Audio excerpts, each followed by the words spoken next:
Hey guys, welcome to the final Alt Shift X Season 8 Q&A live stream. So, no, there hasn't been another unexpected extra episode at the end.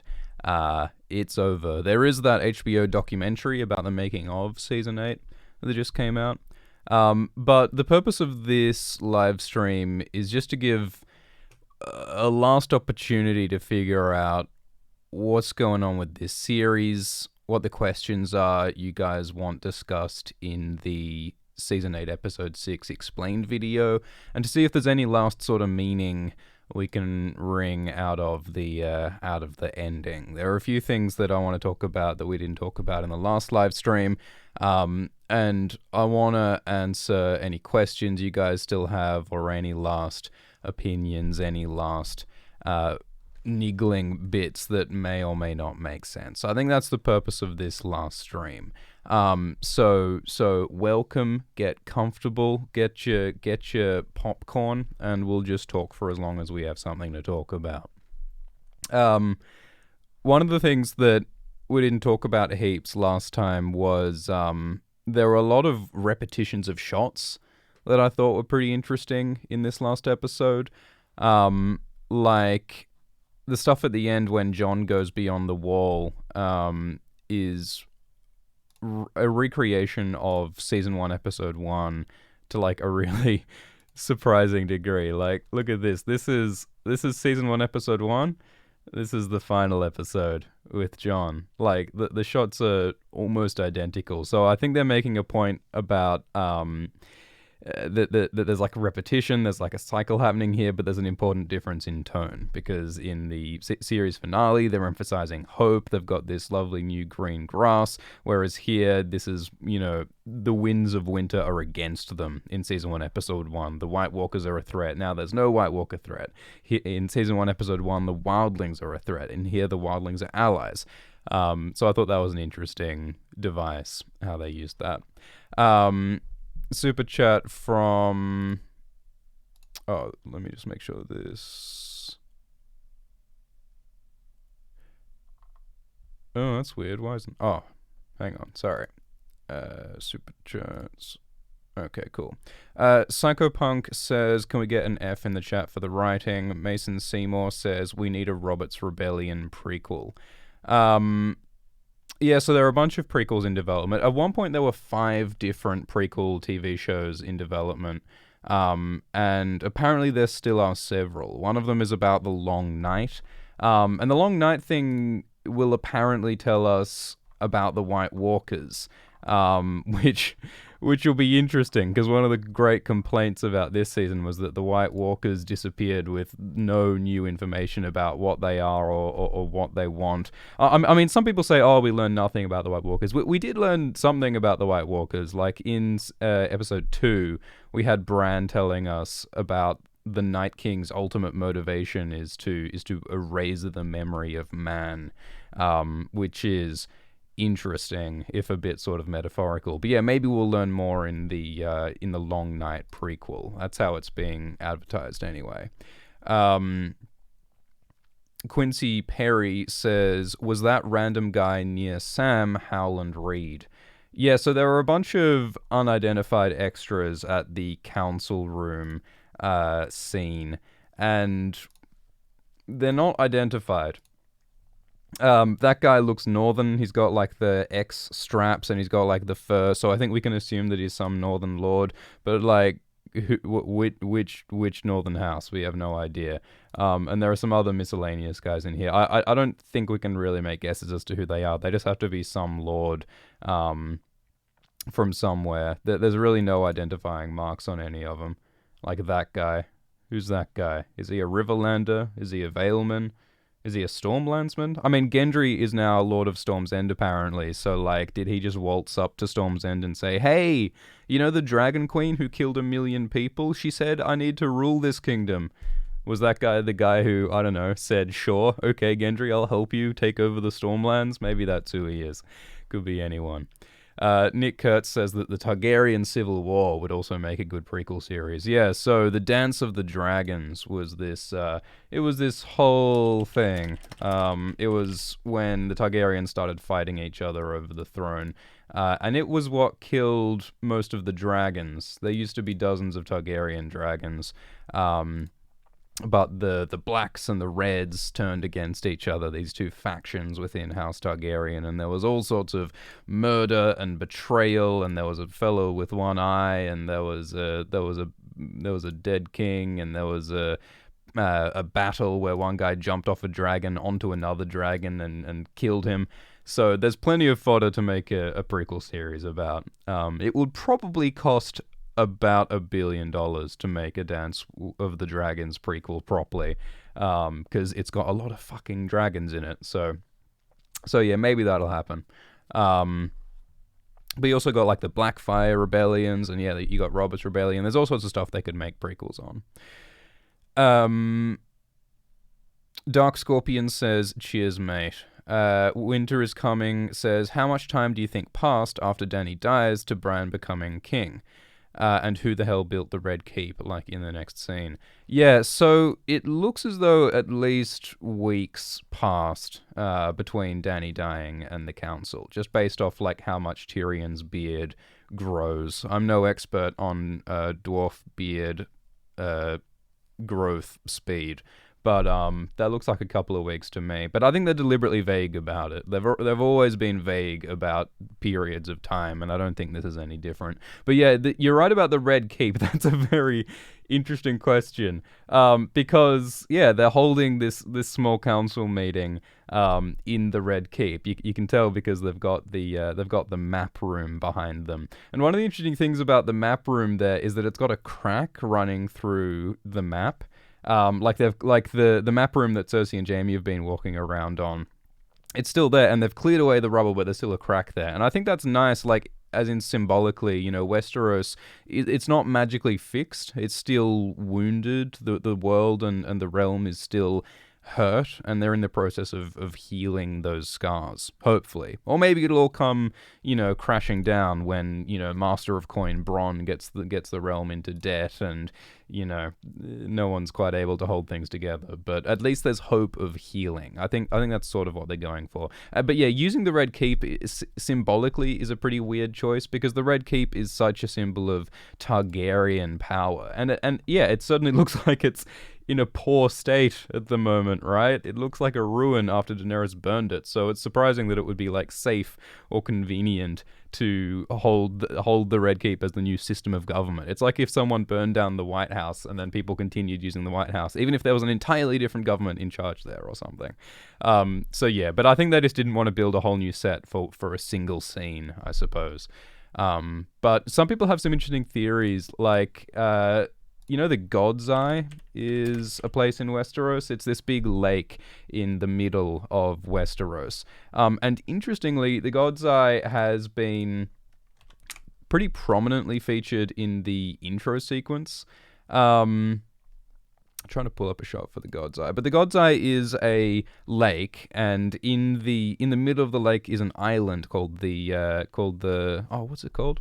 It's called something, and it's got a bunch of weirwood trees on it, and it's like this sacred island of the old gods. And legend has it that these magical people called the Green Men, who wear antlers and who have like antlers on their heads and have some sort of magical connection to the old gods. Apparently they live there, and there's a grove of weirwood trees, so it's like a super sacred place for the old gods.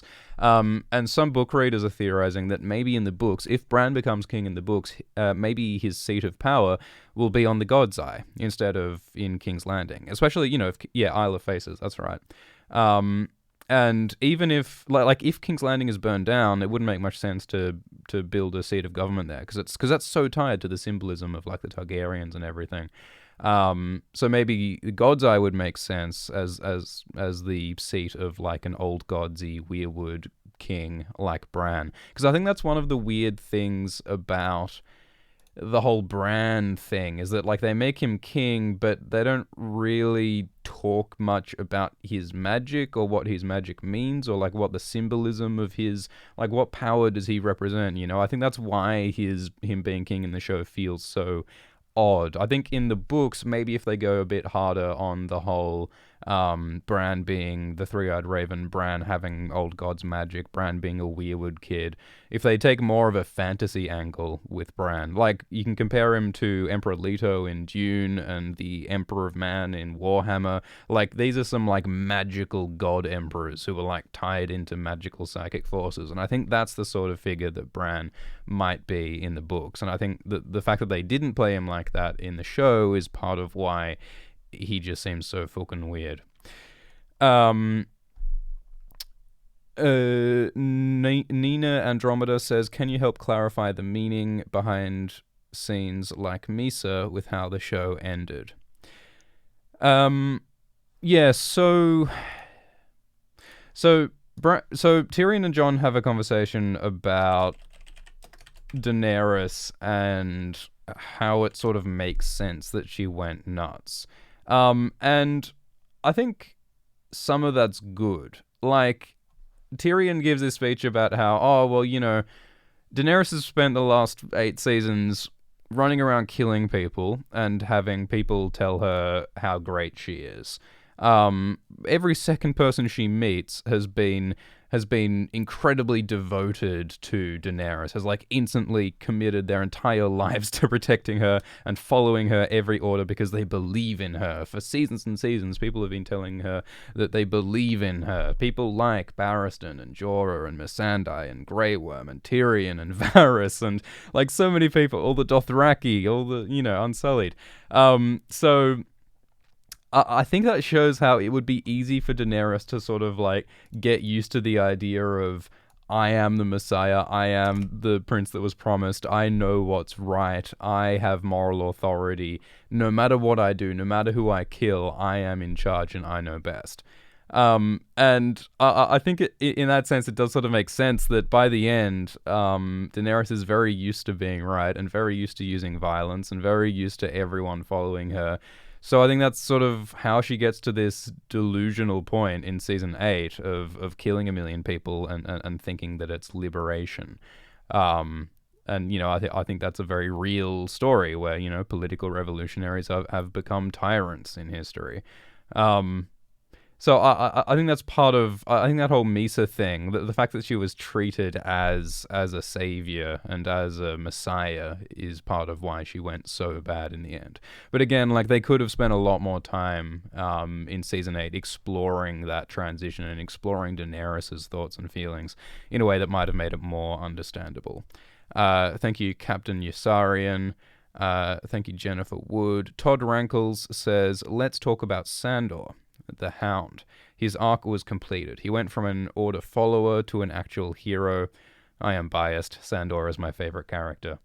Yeah, so the Hound gets a conclusion. The Hound's arc is very odd. In the books, the Hound has a very different ending, or he gets something that we think is his ending.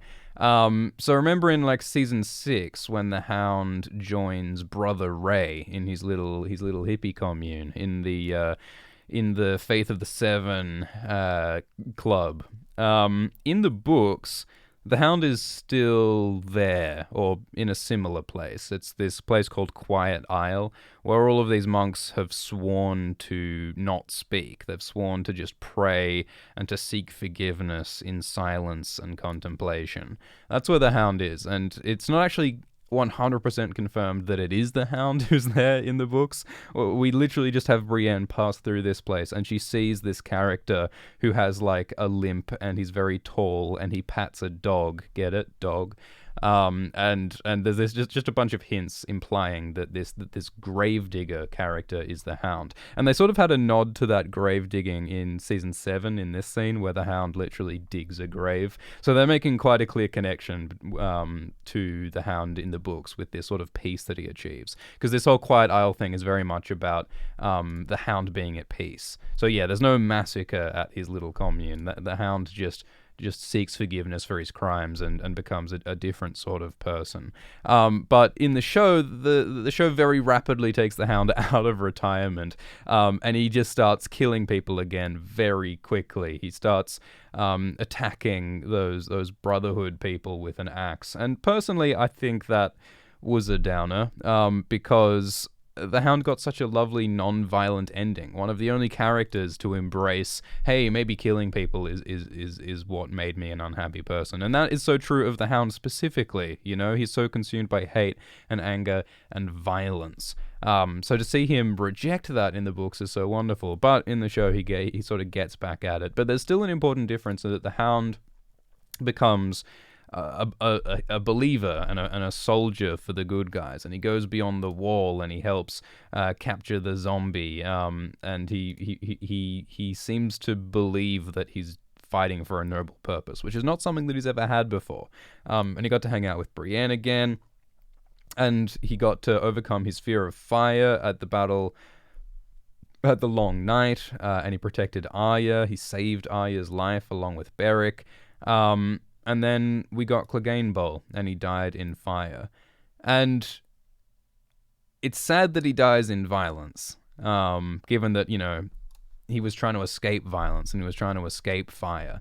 And now here he is getting consumed by both. Like, I think it's sort of like Jaime. The Hound fails to become a new person and fails to become a better man, and he's ultimately consumed by what he hates. Like, it's very similar to Jaime's, actually, because, you know, Jaime was someone who was trying to be a better man, trying to change himself, but ended up consumed by what he hated, which is his sister. And now this is like the same thing with the Hound. So, you know, it was badass getting to see Clegane Bowl, but in terms of, like, the ending for the Hound's character arc, it's not a happy one, but maybe he never could have had a happy one. Kud says, thank you, R plus L equals J was great when we knew nothing. Cassidy says, there needs to be a sequel covering the inevitable rebellion over Bronn becoming ruler of the Reach. I would watch a sequel TV show about what happens in the rule of King Bran. I think all sorts of wacky things are going to happen, because no doubt there are going to be dozens of very angry houses, people who aren't happy about Gendry being their overlord, people who want to install Gendry as king of Westeros because he is Robert's legitimate heir. The Dornish people, who surely at some point are going to realize that it's pretty unfair that they don't get to be independent, but the North does. There's lots and lots of potential sources of conflict in this Brave New World they've made, so that would be interesting to see. Jennifer says, thanks for all your coverage. Oh, we said that one. Sinray says, what would you change about the ending? What prequels or sequels would you like to see? Yeah, sadly, HBO did not accept my fanfic. But in terms of prequels and sequels, so yeah, as well as the Age of Heroes, Long Night, White Walker prequel show, there's also a rumor of a Doom of Valyria prequel. And that could be really interesting. So Valyria was the empire of the Dragon Lords. Like, the Targaryens were one of many Valyrian families in Valyria. And they had this great, amazing, powerful empire that was mysteriously and tragically destroyed, much like Atlantis or something. It was this great fabled empire. And 400 years ago, it exploded, and no one is quite sure why.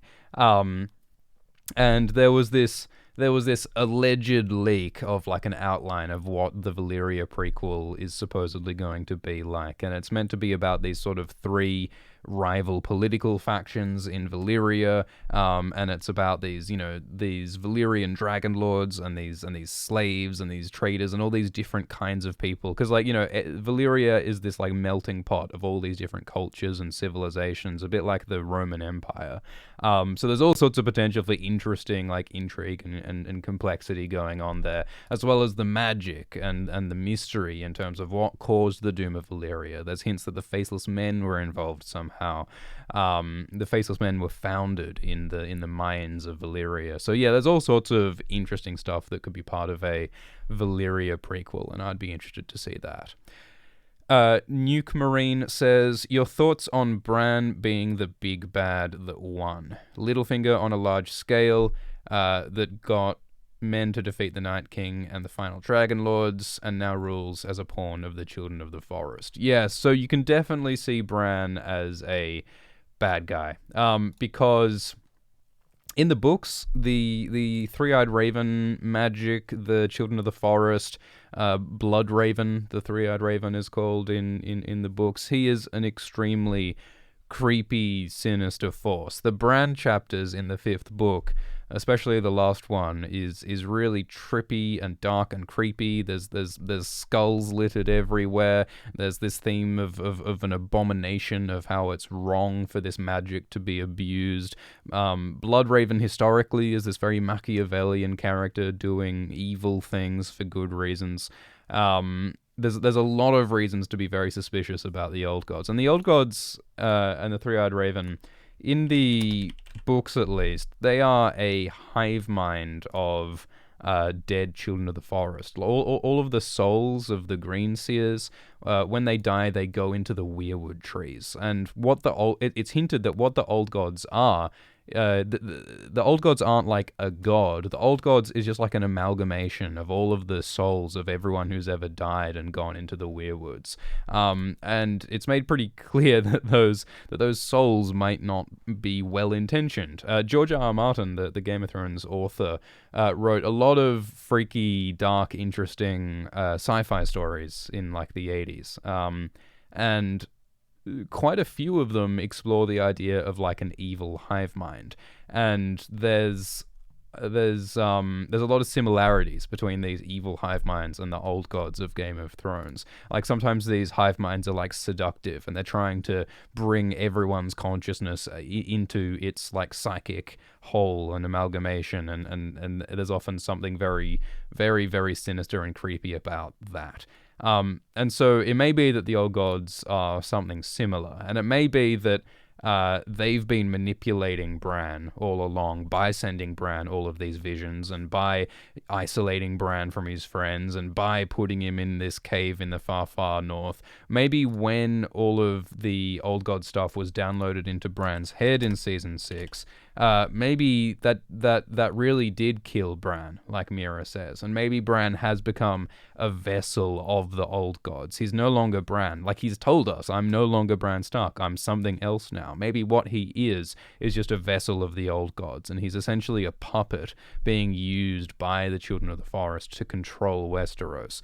I think some of the strongest like evidence for Bran being this sort of like evil manipulator is that one of the sort of only things that Bran does this season in Season 8 is that he tells Sam, hey, you have to tell Jon about his true parentage right now.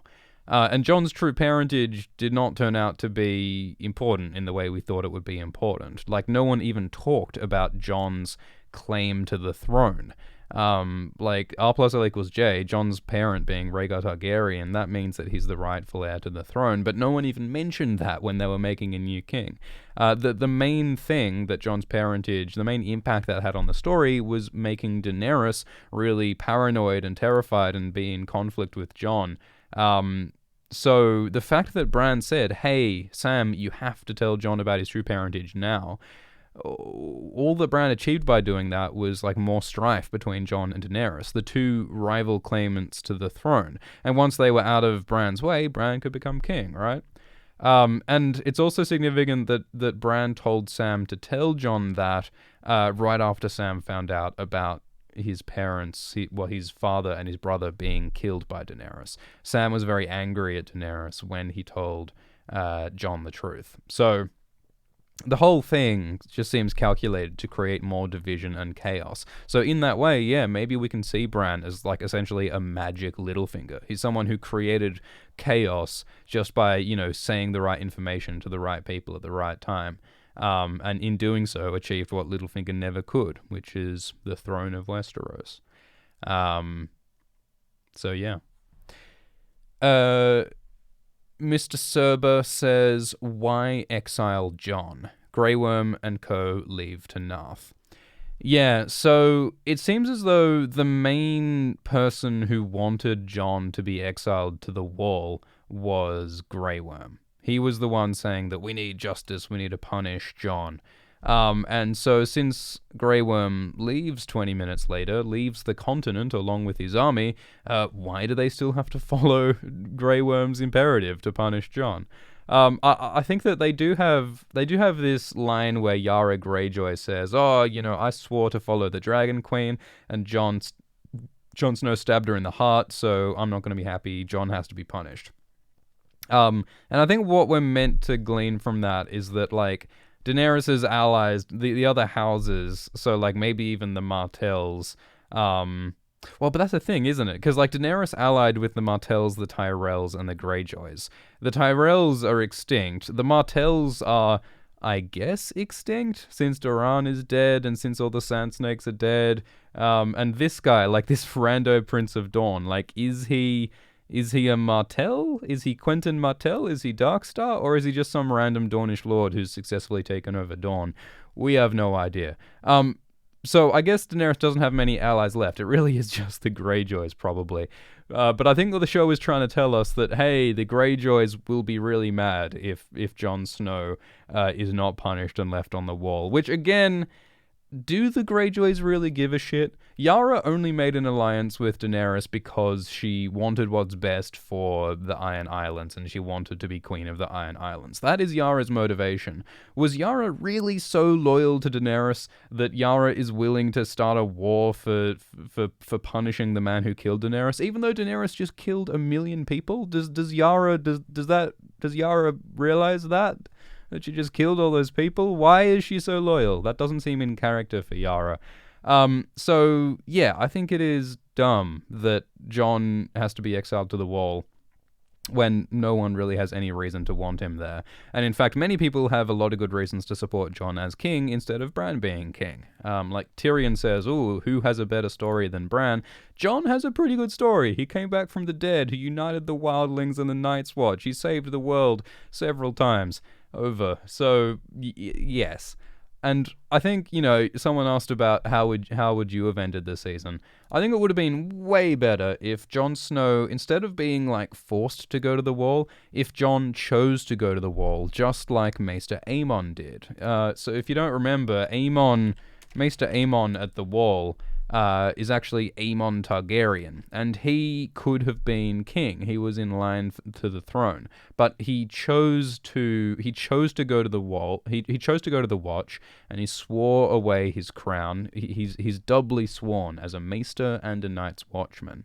He's sworn 2 oaths to hold no crowns and no lands and so on.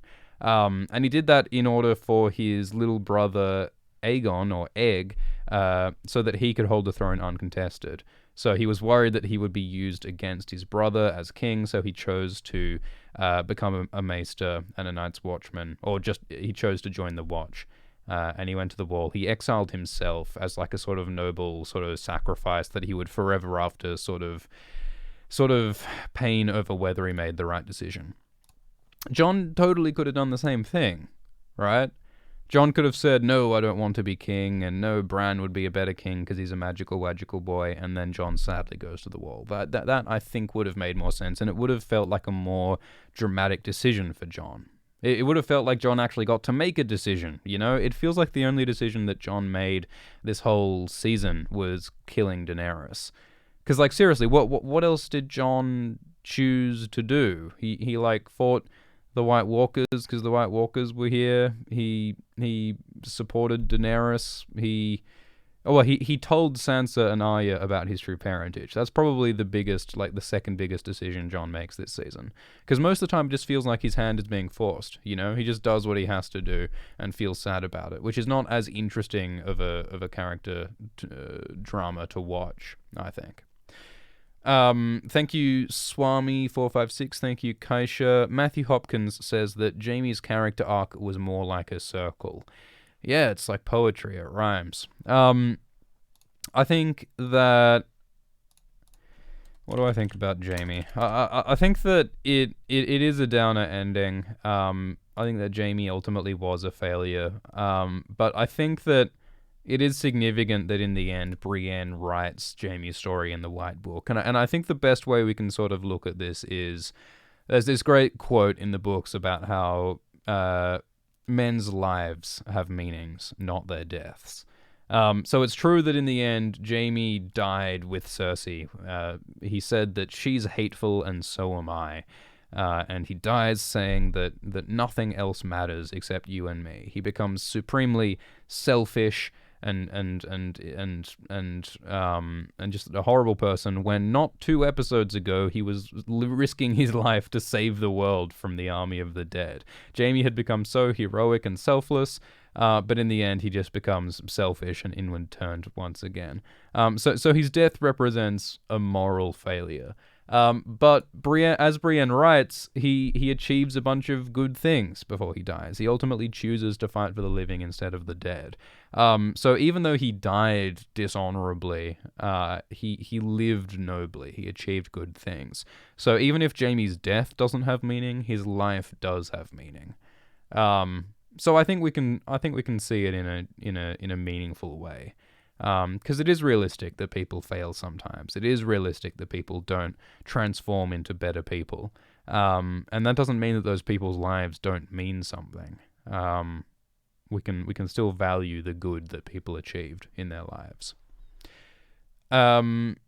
Jaco says, have you considered videos about the Game of Thrones Telltale game? It's super overlooked, though it has tons of lore, and people who know the material well would be up to help. Yeah, that would be interesting. We could do I haven't played that game. We could do a playthrough of the Game of Thrones Telltale video game on a side channel or something. That could be interesting. And yeah, maybe it'd be worth a video just like exploring the plot and the lore. So yeah, that'll be something to do in between now and the next book. Mega Fluffy Bunny says, thanks for the videos. I watch them to fall asleep. You know, there is another channel for that called Alt-Shift-ZZZ if you want long, boring readings. Jason says, Season 8 is a big oof. Thank you, Andrew and Hector. Pat Riley says, sorry I'm late, was making my egg salad. Shout out to Ramin Djawadi. One of the 1,000 questions. If the lone wolf dies and the pack survives, then what the fuck? Good question, Pat. So yeah, one of the big themes of Game of Thrones season 7 was that the lone wolf dies but the pack survives. Season 7 really reinforced Stark unity, because the Starks had been apart for so long. Bran in the north, Arya in Braavos, Sansa in the south, Jon on the wall. The Starks were scattered to the winds. Season 7 brought them back together, and there was some pretty terrifying conflict between Sansa and Arya for a while, until they finally realized, hey, sisters shouldn't stab each other. The lone wolf dies but the pack survives. The Starks have to stick together to survive. And so in season 8 it seemed like they were continuing that idea of Stark unity, but in the end they split up again.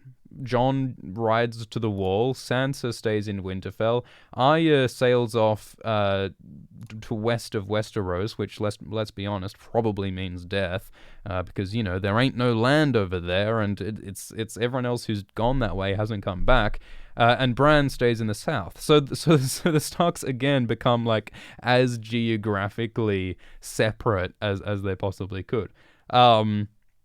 Which you'd think goes against that idea of Stark unity. But I mean, I guess, you know, the full quote is, when the white winds blow and the snow falls, you know, when winter comes, the Starks have to stick together to survive.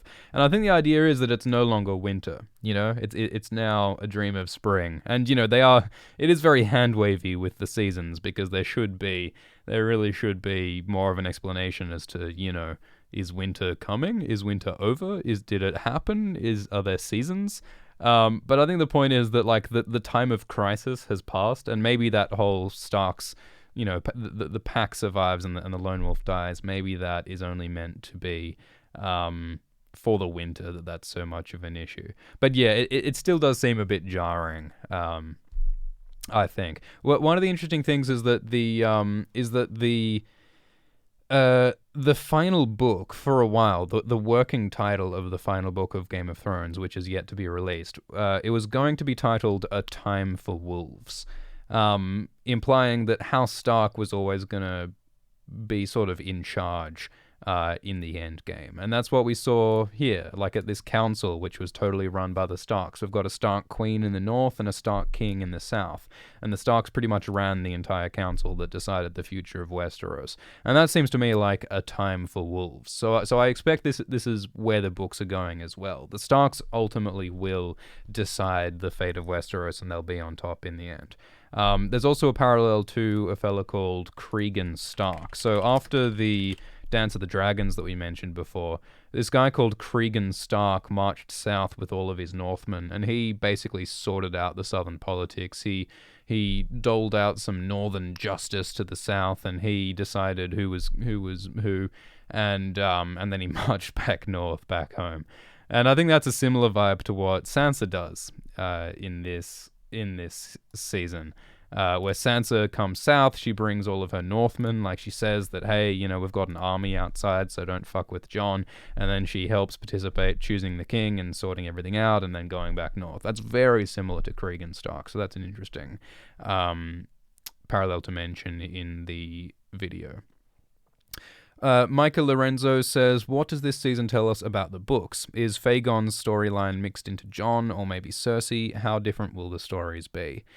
Yeah, so in the books, there's this character called Young Griff. And Young Griff is said to be a Targaryen. He's said to be the son of Rhaegar Targaryen. That artwork is by Elon Tyrion. And Young Griff is who Varys is supporting in the books. There's also this guy, Jon Connington, who's helping Aegon Targaryen. And there's a lot of hints that Young Griff is actually not who he claims to be, that he might actually be a Blackfire. It's this whole complicated thing. You can watch our Varys video for more on it. But basically, it seems very likely that Young Griff will be who Daenerys fights in King's Landing, not Cersei. Like, one of the complaints about Season 8 is that Cersei really didn't do anything in Season 8. Like, she really just sat on that balcony and drank wine. She didn't have a lot of dialogue. She didn't have a lot to say. She didn't make a lot of decisions apart from like executing Missandei. And it could be that in the books, Young Griff plays this role and he has quite a different vibe. And the whole idea of Jon being Daenerys's Targaryen rival, and Daenerys having all this conflict with Jon because he's a Targaryen and because he has a better claim, it might be that Young Griff will play that role in the books because Young Griff will be the one with the Targaryen claim. I mean, Jon also has Targaryen blood, so it could be like Daenerys versus Griff versus Jon maybe. But yeah, Young Griff will definitely change the calculus a lot, and I think that's one of the sort of missing ingredients that sort of changed everything. Because one of like what it looks like is happening in the books is that it looks like Young Griff is actually going to be really successful. Young Griff has already invaded Westeros. He's taken Storm's End, or is about to take Storm's End, and it looks like he might have a good deal with the Faith going. It looks like he might have an alliance with the Tyrells, friends in the Reach. There's all these hints that Young Griff is going to be pretty successful. And it might be that when Daenerys arrives in Westeros, she's not going to find Cersei, this hated dictator in King's Landing. She's going to find Young Griff, this beloved ruler, this successful, Targaryen male heir. Everything that the Westerosi want, Young Griff represents, it seems like. So Daenerys is going to be fighting not an evil tyrant, but someone who's beloved by the people, which will be really horrible for her in a way that fighting Cersei wasn't. Like, fighting Cersei, Daenerys can always say, well, she's a crazy tyrant. And in order to make Daenerys, worse, they had to make Daenerys, Dragon Hitler in order to, put her on the same place as Cersei, So yeah, I think that'll be one of the major differences is Young Griff. But I mean, it's the books don't exist yet. Like, so many people are trying to compare season 8 of the show to books that have not yet been written. So it's quite possible that in the years and years that it takes for George to finish this series, that the books might evolve and change even more than they already have. So I think it's kind of a mug's game trying to predict how it'll be different. Thank you, Zeke. Thank you, Kwamar. And seriously, JJ Duncan says, can we talk about the Night King? Still pissed. Yeah, so... yeah. It would have been nice if there was more to it, wouldn't there? I mean, one of the things that was lame about the Night King's sudden death was that it seemed to fly in the face of the Azor Ahai prophecy. And the Azor Ahai prophecy suggests that Jon or Daenerys or someone will kill someone that they love, or make some kind of magical sacrifice or transformation, or there'll be a flaming sword called Lightbringer, or just some kind of interesting magical sacrificial bloody thing will happen as a requirement to save the world from the White Walkers. And in the end, we got something kind of like that. We had Jon Snow killing Daenerys, and that fits the imagery of Azor Ahai killing Nissa Nissa. There's this story about how the prophesied hero once killed his beloved wife to save the world, and that's kind of what happens in this episode. Jon kills Daenerys to save the world from Daenerys attacking everyone and burning everyone, and that kind of works. Like Jon, like it is the prophecy coming true, sort of, but coming true in an unexpected way. In the end, Jon Azor Ahai is not saving the world from ice; he's saving the world from fire.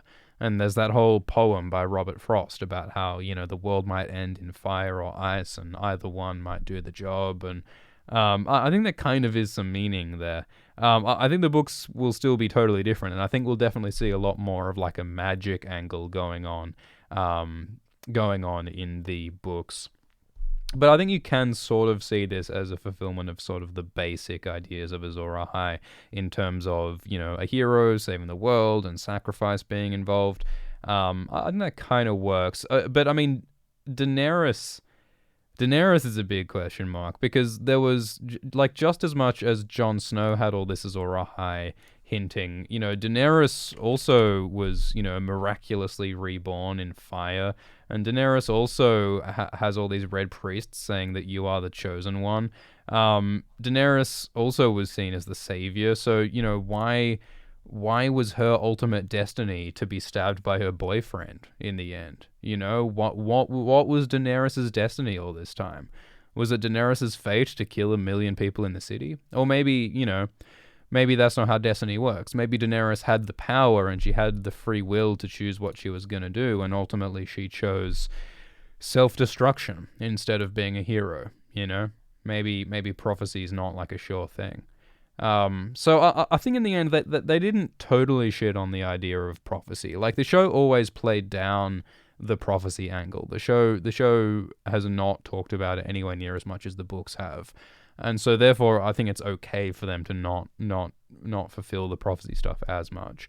But all that said, I still think it's super fucking lame that we got like no more explanation or lore about the White Walkers. Like, given that they did all this interesting stuff with like the spirals and stuff at the start, and all the baby stealing, and the fact that, Gilly's baby was around, like, and the White Walkers didn't go after Gilly's baby, like, surely, like, at least when, like, the Whites rose up in the crypt, they could have at least had some of the Whites try to chase Gilly's baby, because Gilly's baby was originally promised to the White Walkers, because Gilly's father, Craster, was giving his male children to the White Walkers. So there is a lot more that they could have done, and still had the same basic structure if they wanted to.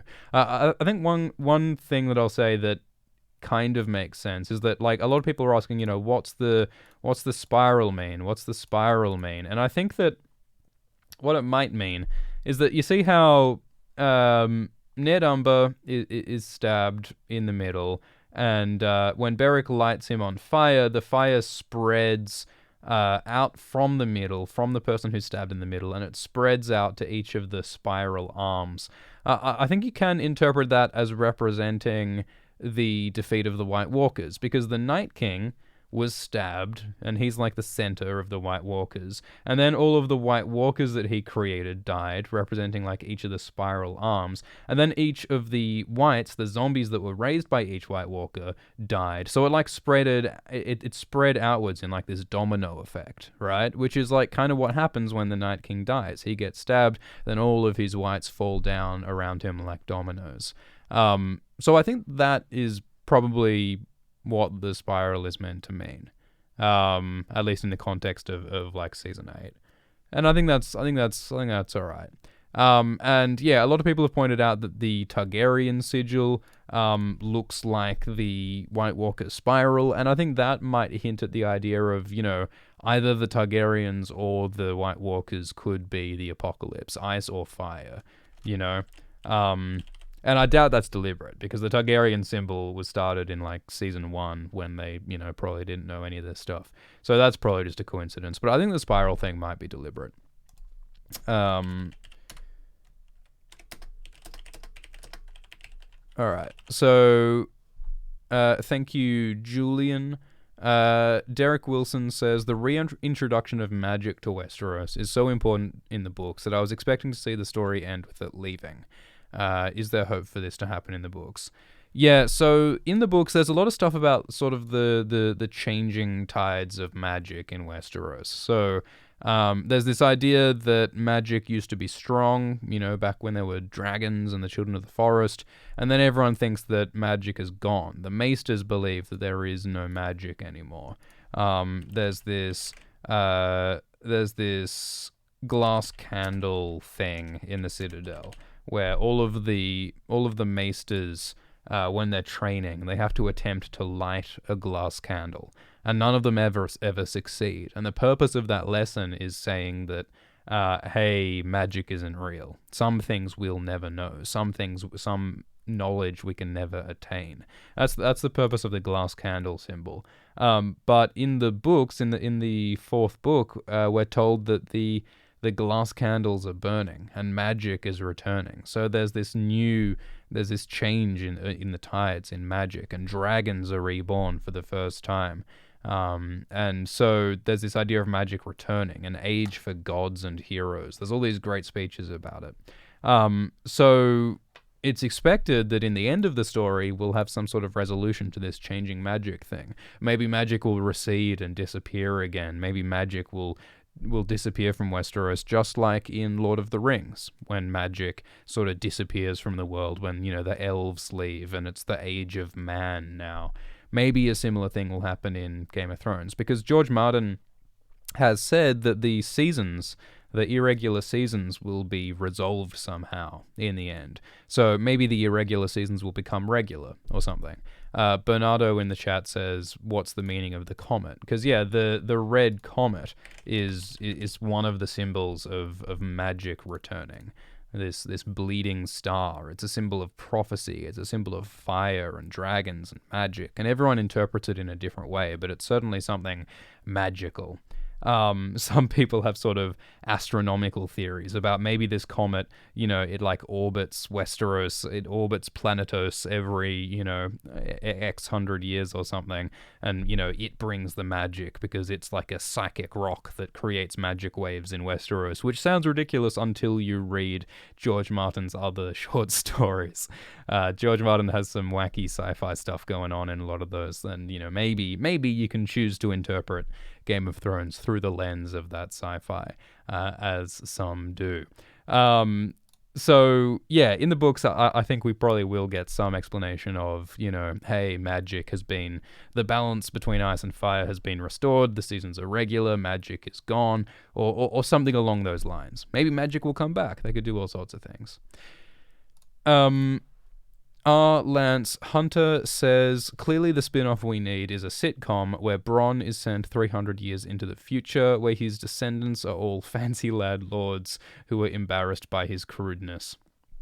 They're lads Frasier and Niles. I don't know what that's a reference to. But yeah, I would certainly like to see what Bronn's family life and what his politics sort of situation is going to be. Like, remember, in Season 5, we had Bronn set to marry Lollys Stokeworth.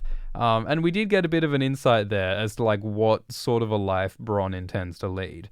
Like, Bronn, at that time, he was planning to murder Lollys's sister because he wanted to take her Castle Stokeworth. And Lollys was sort of prattling on about, what color flowers she wanted at her wedding, and Bronn seemed to be humoring her. Bronn seemed to be nice enough to his wife, at least, kind of. but he's certainly in it for the power. He's certainly in it for the castles. But I mean, once he's got those things, what's he going to do? Like, is Bronn going to be satisfied with that? In Season 8, Bronn said that he was done with fighting. So he seems to want to just sit back in luxury. But I wonder if Bronn would get bored, you know? If his whole life has been about, you know, fighting and being on the road and having adventure, is he really going to be satisfied sitting back in his castle with his wife and his you know, grapes being peeled by his 15 sons? That sounds like a euphemism. I don't know. So yeah, I'd love to find out. But yeah, of course, realistically, there's just a 0% chance that Bronn would be accepted by the other Lords of the Reach. Like you wouldn't know it from the show, but there are dozens of, or like a dozen important houses, powerful houses in every kingdom. And in the Reach, you have like the High Towers, and you have the Florents, and you have the Tarleys, and you have all these powerful houses who are not going to accept Bronn, this random sellsword backed by the genocidal Dragon Queen, you know? So shit would get messy. I expect Bronn would have to murder a lot of Hightowers and Tarleys if he wanted to hold the Reach. Yeah, Aof Cassidy says, sorry for repeating myself, but I just can't get over the fact that the Florents have been pissing themselves for centuries over the Tyrells being upstarts. When the Tyrells die, Bronn's the one who gets it. Yeah, in the books, like, we specifically get into the resentments and the politics in the Reach. And yeah, if the Florents are angry about the Tyrells, they're going to be furious about Bronn. Because like the whole story about the Tyrells is that they were originally stewards in Highgarden, and the people who ruled Highgarden were the Gardeners. They built the castle, but the Gardeners died on the field of fire, and then the Tyrells were just these opportunistic stewards who were like, hey, Mr. Aegon Targaryen, sir, we'll look after the castle for you. Since those Gardeners were no good, we'll be loyal. So Aegon Targaryen was like, okay, fine, you can be the Lords of the Reach, just because, like, why not? You're there. And ever after, people have resented the Tyrells for getting to rule the Reach, just for sort of having to be there at the right time. So yeah, people are going to be even more mad at Bronn, and that is not a plan for, like, stable rule. Kinju says that Bronn should have been given the twins, because Arya killed all the Freys, and it's 2 castles with a toll bridge. He could still be master of coin. And yeah, Tyrion said that if you ever get offered betrayal, I'll pay you double. So Bronn was offered a castle. Tyrion should offer double and give him the twins, because the twins is a double castle. That would have been really cool. That would have made sense. I mean, equally, you know, I mean, it's still a bit wild for... Well, no, that would be a lot more believable, because the twins, unlike Highgarden, is not the capital of a kingdom. Riverrun is the seat of the Riverlands. And the twins is, you know, it's still a pretty major castle, and the Freys are a major house. But if Arya really did wipe out that entire family, which, by the way, is still a pretty evil thing to do, if it really is true that entire family was destroyed by Arya, then it would make a lot more sense for Bronn to rule the twins than to rule Highgarden. But I guess that Bronn just really wanted... D&D just really wanted Bronn to be in that final small council scene. Because if there's one thing that Season 8 didn't have enough of, it was Bronn scenes. Hairless Oyster says that I hope D&D choke on a bowl of imp jennies before they backside plow the Star Wars franchise. Have fun, be well, stay hydrated. Thank you, Hairless Oyster. Thank you, Salazar. Matthew Tyler says that the ending was supposed to be bittersweet, but other than Jon, it didn't really seem all that bittersweet for the others. Do you think the ending in the books will have a greater emotional impact? Well, it was bittersweet for Arya, because Arya was sort of going off on a new adventure, but she was leaving her family and her home behind, and she was very probably sailing off to her own death, because, like, part of the point of her sailing west is that it's like Frodo and the Undying Lands. It's someone who's still sort of wounded and isn't quite able to reconnect with home and family. She doesn't want Gendry, and she can't quite reconnect with her family. She tried to murder her sister last season. Arya can't quite return to civilian life after all the shit she's been through. So I think Arya's ending is definitely bittersweet. Sansa, I agree, is mostly sort of sweet. I think Sansa sort of got away with a lot more than she should have. Like, I feel like Sansa got to where she is largely by undermining her family. Like, she swore not to reveal Jon's parentage, and she did, and that created conflict and kind of led to Jon having to kill his girlfriend and having to go to the wall. Like, that's partly Sansa's fault, and, the season before that, Sansa was sort of ambitious and grasping at power, and in season 6, Sansa, didn't tell Jon about the Army of the Vale and stuff. Like Sansa hasn't done much in recent seasons apart from undermine her own family occasionally, I think the implication is that, behind the scenes, Sansa has been like, a powerful figure who's been, repping the North, but like we haven't really seen what that means in practice. Like we sort of got that one bit in season 7 where Sansa is like, food is important, let's put leather on those breastplates, and that's sort of like the one moment we got of Sansa like getting to, Sansa getting to show us what her ruling means. So I'm not entirely satisfied by Sansa's arc in season 8.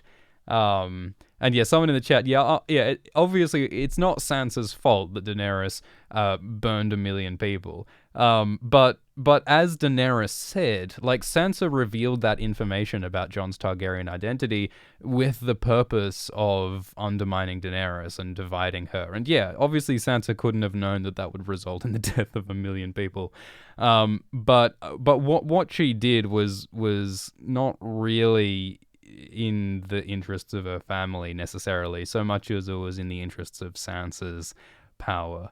It's all very convenient for Sansa that, Bran, who should be the Lord of Winterfell, he gets his throne in the south, and Jon, who is the rightful heir to the throne and arguably rightfully Lord of Winterfell, he gets sent to the wall, letting Sansa take over the north. I think it's all very convenient that everything fell into place for Sansa like that. And yeah, she certainly is a student of Littlefinger. So I don't think she's like totally off the hook for that stuff. Zach says, how do you think the books will end things differently compared to the show?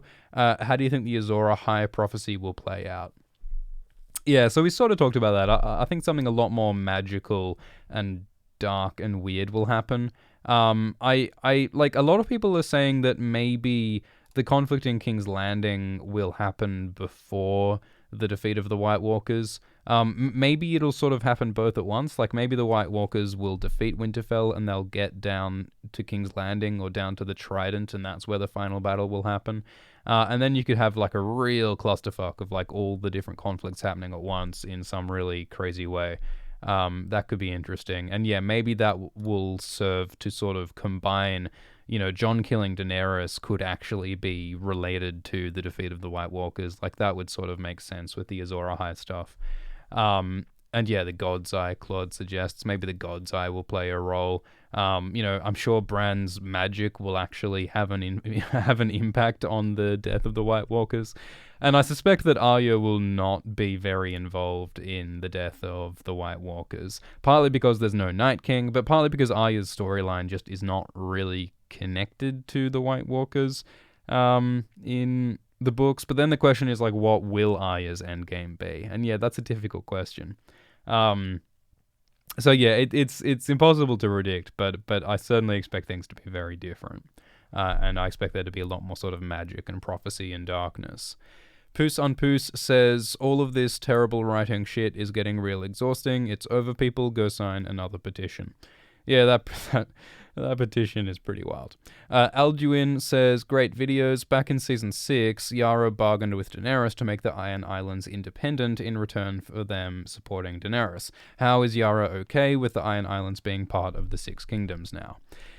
Yep, I think that is silly. I think that Yara would not have just meekly accepted being part of Westeros and the North not being part of Westeros. Some people watching this interpreted this as Yara still is independent, but I don't think that's the case given how the scene played out, because, Greyjoy independence was never mentioned here in the scene. And yeah, the reason why it's ridiculous is that in season 6, Yara agreed to serve Daenerys on the condition that the Ironborn got to be independent. So it's silly that she gives that up. And Yara one of the other conditions of that deal was that Daenerys asked Yara to change the Ironborn way of life. And they said that Yara, hey, you have to stop reaving, you have to stop raiding, even though that's what the Ironborn have been doing for centuries. And I guess one of the interesting questions is, like, will that be the case in this new world? Will the Ironborn continue to raid other kingdoms, given that Yara's deal for the independence of the Iron Islands didn't play out? You know, I would think that they would go back to the way they had been, which is going to cause even more problems. Sneh Modi says, will you continue making book videos here or Patreon? So yeah, AltShiftX will make more Game of Thrones videos, more Game of Thrones book videos, but we're also going to make videos about other series, like the upcoming adaptations of Dune and Watchmen and his Dark Materials, and shows like The OA and Dark. That's the sort of stuff we'll make AltShiftX videos about in the future. John Marston says, do you think all this Reddit drama with D&D Season 8 is warranted? Even though it felt like a fast season, it was still good. I've read up to A Feast for Crows so far and felt they tried to do as much as they could. Yeah, I think D&D must have felt that they had an impossible task. They never signed up to write Game of Thrones' ending. They only signed up to adapt books, and they ran out of books. So I think D&D were in a very difficult position, and I don't think they stuck the landing as well as they could have. But I think that, they tried. I'd give it a B for effort at least. So yeah, I'm not going to tell you whether it's good or not. You all can make your own mind up, but yeah, it could have been better. Everyone would have been happier if the books came out first. Like George Martin at least would have preferred that the books were out first. But this is what happened, and it's what we gotta live with. Nick Johnson Hill says dinner is coming. Guadalupe says 3 islands are known to exist in the West. So yeah, Arya is sailing west, and we do know of someone who did something similar. The character Alyssa Farman also sailed west to discover new lands, and she never returned. So, again, it's very dangerous sailing west. But Alyssa did discover 3 new islands that no one had ever found before in the far, far west. And she found weird fruits and lizards, and it's hinted that Alyssa made it all the way across the world to Far East Essos. She went west and then arrived from the east, and supposedly Alyssa Farman made it to Asshai. And there are some weird theories that Alyssa might have survived and ultimately became Quaithe, the mysterious masked woman from Season 2. That's kind of a tinfoil wacky theory, but the point is that, yeah, Alyssa Farman has sort of gone where Arya is going now. And Alyssa Farman has an interesting story that you can read in the Fire and Blood history book, and we've also got a video about Alyssa Farman. Lily says, I don't know if you talked about it, but what was with the ancient painting in the cave at Dragonstone with the bearded wight? Who was that? So yeah, in Season 7 we had those cave paintings, and some of them were of White Walkers, and one of them had a beard. I don't think that's meant to be significant. I don't think the facial hair of long dead White Walkers is necessarily significant. I mean, he's got a spiky head, so he looks like the Night King, but the Night King doesn't have a beard. So maybe this reveals the terrible secret that the Night King shaved once. I don't know. Or maybe the implication is that that's a different Night King. Maybe there's been a series of Night Kings. Maybe that other Night King is still out there and the White Walkers are still going at it. I mean, I guess you could do something like that, but I suspect that they just didn't think about it all that much and they gave the Night King a beard. I don't think that's meant to be significant. James says, do you think that people are showing more upset than normal, not because Game of Thrones, but because Endgame made people so happy? Maybe people are so happy with Avengers Endgame that they're mad about Game of Thrones. I wouldn't know. I think certainly emotions are running high because this is the end of Game of Thrones. This is like this whole emotional journey that has taken place over a decade that lots of people have been super invested in. People are going to have a lot of emotions about it, no matter how good or bad it was. I think there's a lot of reasons to feel lots of feels, and maybe that's just a cathartic thing that people need. Maybe we just need to get mad about this fictional kingdom in order to handle what's going on in the real kingdom. Something like that. Super chat from Constipated Nincompoop, who says, Bran is Leto Atreides at the end of Children of Dune, can see future and past. Cut to 3,500 years later, where Bran is a giant weirwood man. Yeah, so how long is Bran gonna live? Because we know that the previous three-eyed raven lived for a very long time. Does he say hundreds of years or thousands of years? I'm pretty sure there's a moment where the three-eyed raven says how long he's been alive, and it's a very long time. In the books, he's only been there for like 100 years or so, but in the show, they seem to have made him a different sort of a character. But the point is that, like, you know, his body is ancient and it's sustained by these weirwood roots. Like the three-eyed raven seems to be like, well, not immortal, but at least a very prolonged life. So maybe Bran will also live for a very long time. He's not physically connected to the weirwoods, like he probably will be in the books, or might be in the books if he goes to the Isle of Faces. But maybe Bran will still have some sort of long life.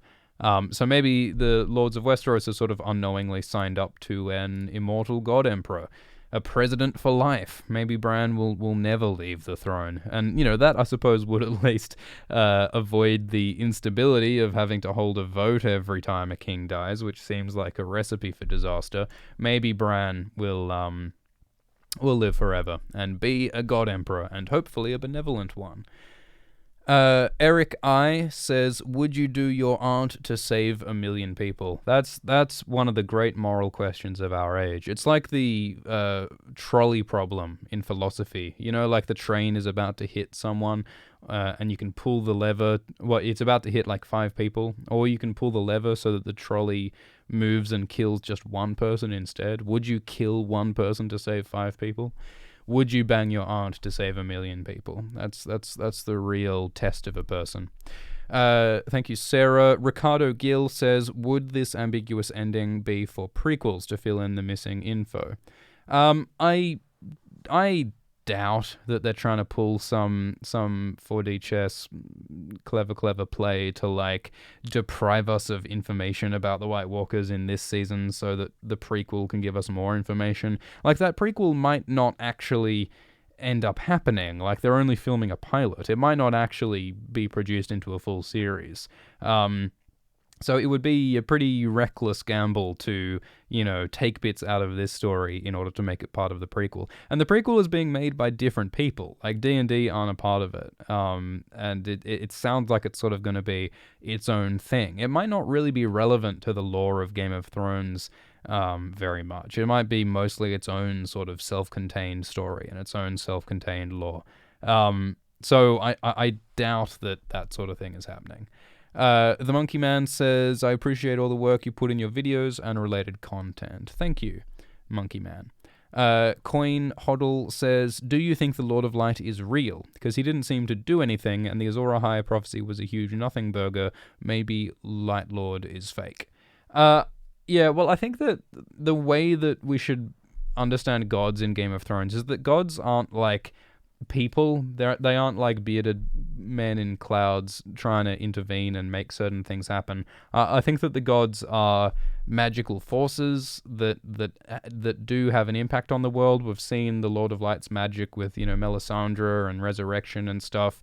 I think they're more sort of incorporeal, just sort of mechanics or forces or elements or something. Like, you sort of got the drowned god of water and the fire god of light and the many-faced god of death, and you know, maybe they're all sort of aspects of the same thing. I don't think the gods sort of want things necessarily. Like maybe the Lord of Light just generally wants, light and fire and doesn't want darkness and death.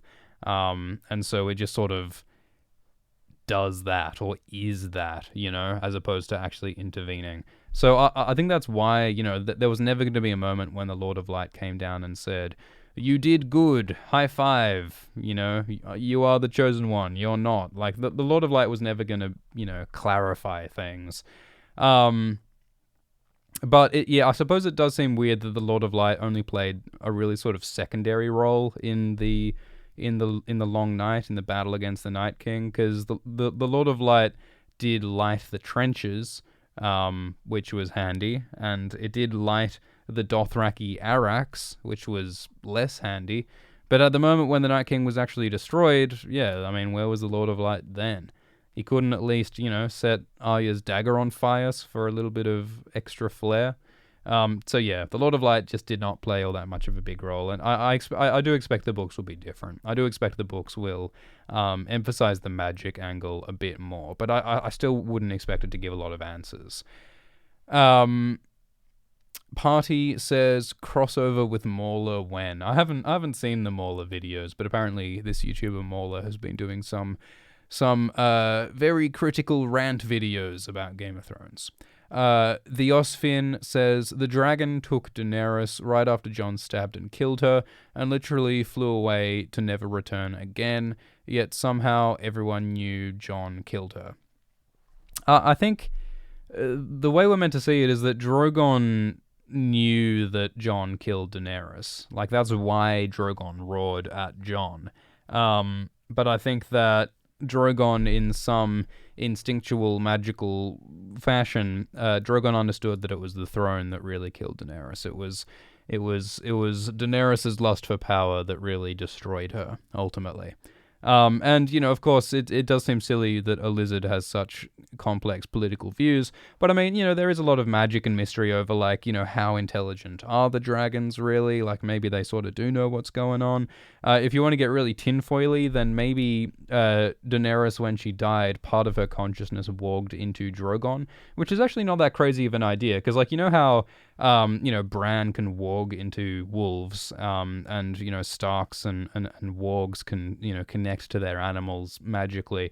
It is widely theorized that maybe Targaryens have a similar magical bond with their dragons, because Targaryens do have this sort of uncanny ability to control dragons and to make their commands known to them, and to, they have this bond just like the Starks and the direwolves.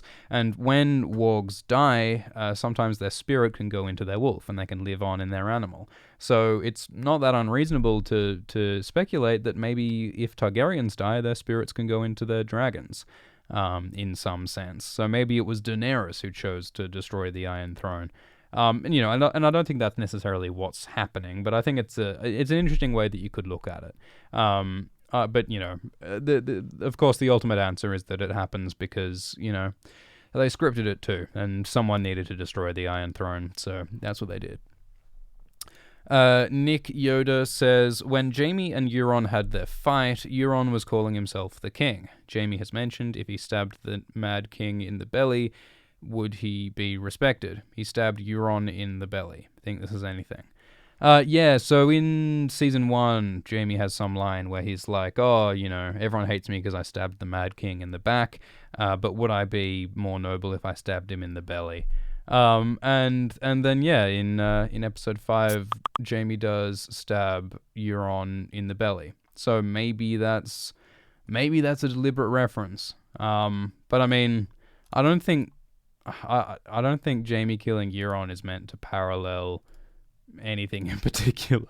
Because it's not like Jaime was saving anyone by killing Euron. It's not like the Mad King where Euron needed to die to save a bunch of lives or something. Euron just decided to start a fight with Jaime for no particular reason. So I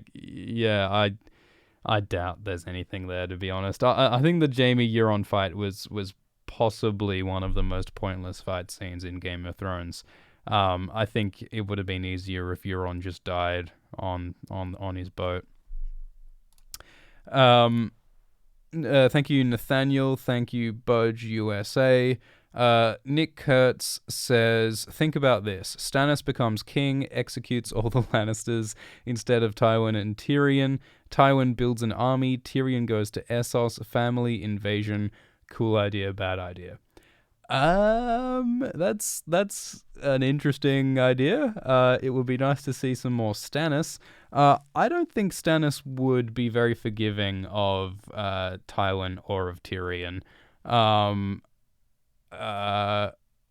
you suggesting that like the Lannisters should invade Essos? I don't know. That's some interesting fan fiction, man. Maybe that should be like a Crusader Kings 2 thing. Thank you, Alex and Lewis and Ryan. Moro says, I'd like to see a sitcom made with Tormund living in modern suburbia, just getting into wacky situations. That would be amazing. Like if Tormund just like Terminator time traveled into the year 2007 and he just tried to like understand what emojis were. I think that would be great. I would watch that. Pixelily says, have you seen the season 1 poster with Sean Bean on the throne and there is a raven sitting next to him? I'm not sure D&D had that much foresight. Are you suggesting that the throne... Are you suggesting that the raven was hinting at Bran being king in the end? Oh yeah, this is it. Yeah, that is funny. Maybe that's a super sneaky little hint at the very beginning that, hey, Bran the Raven was always going to be on the throne. Maybe. That would be cool. I think it's a coincidence. Because, like, I don't think D&D knew the ending to Game of Thrones when they made Season 1. Like, there's all this talk about this legendary conversation that happened in Santa Fe, like 4 or 5 years ago or something, where George told D&D the ending of Game of Thrones, and I don't think that had happened by season 1. So I'm not sure D&D even knew that. Corbett says, how long do the books take to read? Well, I don't know. It depends how quickly you read them. It is dozens and dozens of hours, I think. Like, they are some very thick books, and there are 5 of them. And that's not including the short stories and the history book and the world book. So there's a lot of stuff there. It's a big investment to read those books. But I think they're pretty good books. And if you are interested in learning more about the depth and the detail and all of the cut content that's in the books that isn't in the show, I think you're going to have a good time with the books. So would recommend. Nathaniel says, I wanted to see what happened to Daario and Meereen. Yeah, it's funny that Tyrion mentioned Meereen and Slaver's Bay in this finale episode, which, yeah, just sort of raises that question again of, you know, how is the peaceful republic of Daario Stan going in Slaver's Bay? In Season 6, Daenerys left Daario in charge of the Bay of Dragons and said, you are the peacekeeper. You need to protect the people. And Daario said, fuck the people. I don't care about Meereen, which makes him an interesting choice as governor. I think realistically, Meereen would have turned to shit the moment that Daenerys left. But yeah, I guess we will forever live wondering what happened. Maybe Daario was great. Who knows? Pete says, is Game of Thrones a soap opera? Has it always been? Yeah, well, what does a soap opera mean? Does that mean just, you know, drama for the sake of drama without any sort of depth or complexity or realism? Yeah, well, sometimes it sort of feels like that when the show has its sort of lighter moments, maybe. Or I guess it's more sort of just like comedic and slapstick. Like when Ed Muir stands up and says, I'd like to be king, and Sansa says, sit down, uncle. And, you know, there's a lot of sort of more jokey stuff and silly stuff happening in the later seasons, which does sort of take away the tone of like the sort of, you know, serious or lofty politics stuff, you know. But I guess they didn't want to make it too dry and too dark and too much of a downer, since there is a lot of dark stuff happening in this last season. Thank you, Bessie. Lily says, I don't know if you talked about it, but what was... yeah, we talked about the bearded White Walker. James says, do you think that people are showing... we also answered that. Exterminate says, La Euron Ftagan. which I believe is a reference to Lovecraft. George Martin, the author of Game of Thrones, was very influenced by the writings of H.P. Lovecraft, who wrote about cosmic horrors like Cthulhu, this creature of the deep. And there's a lot of interesting lore in Game of Thrones about the drowned god and about the forces of the deep and the magic. There are these people called the Deep Ones. Well, they're these sort of mystical, legendary creatures who are like these sea monsters who built ancient structures and might lurk in parts of Westeros still, which is totally borrowed from Lovecraft. And the drowned god himself is sort of widely speculated to be basically Cthulhu, some kind of evil sea monster god. And it's looking in the books like we might get to see the influence of that god, since Euron is sort of sacrificing gods and putting blood into the sea and doing all sorts of terrifying magic stuff. There's talk about apotheosis and new dark gods and some crazy Lovecraftian stuff going on. So if you want to find out more, read those books. Kyle says, why didn't Bran actually use his powers usefully? Yeah, I think that's one of the biggest problems with like Bran's arc and with Season 8 is that he just, after all that training and after all that hassle to make Bran the Three-Eyed Raven, he just didn't really do anything. Like, he literally just walked into those ravens once and we didn't see him do anything with the ravens. Like, all he really did was say like, oh, I'll be bait, and then he was bait. Like, is that really worth all that he went through? And of course, Bran ends up king, so like maybe the point of Bran's arc and the point of all that magic was so that Bran could manipulate events so that he became king, But like, we never got to see what that manipulation was, really. Like, we never really got any insight into like who this new Bran is and what he wants and why he wants what he wants. So it's not the most like compelling drama just watching this like emotionless tree boy just saying, ooh, everything that happens was always destined to happen. You are where you were always meant to be. Why do you think I came all this way? Like when he just says those things, but we don't get to like see the process or understand the process. It's like what, huh? So yeah, I think the Bran thing is I hope we get a lot more explanation of that stuff in the books, if it happens in the books. Logan Grubbs says, what about the Night King Fortress in the far north? So, yeah, there's some interesting stuff. In Season 4, there was that scene where the White Walker takes a baby to the far, far north and changes the baby. And in the official HBO Viewer's Guide, it says that the White Walker rides to a city of ice. And if you zoom in up here, you can see that there's what looks like structures. It looks like a ruined castle or something.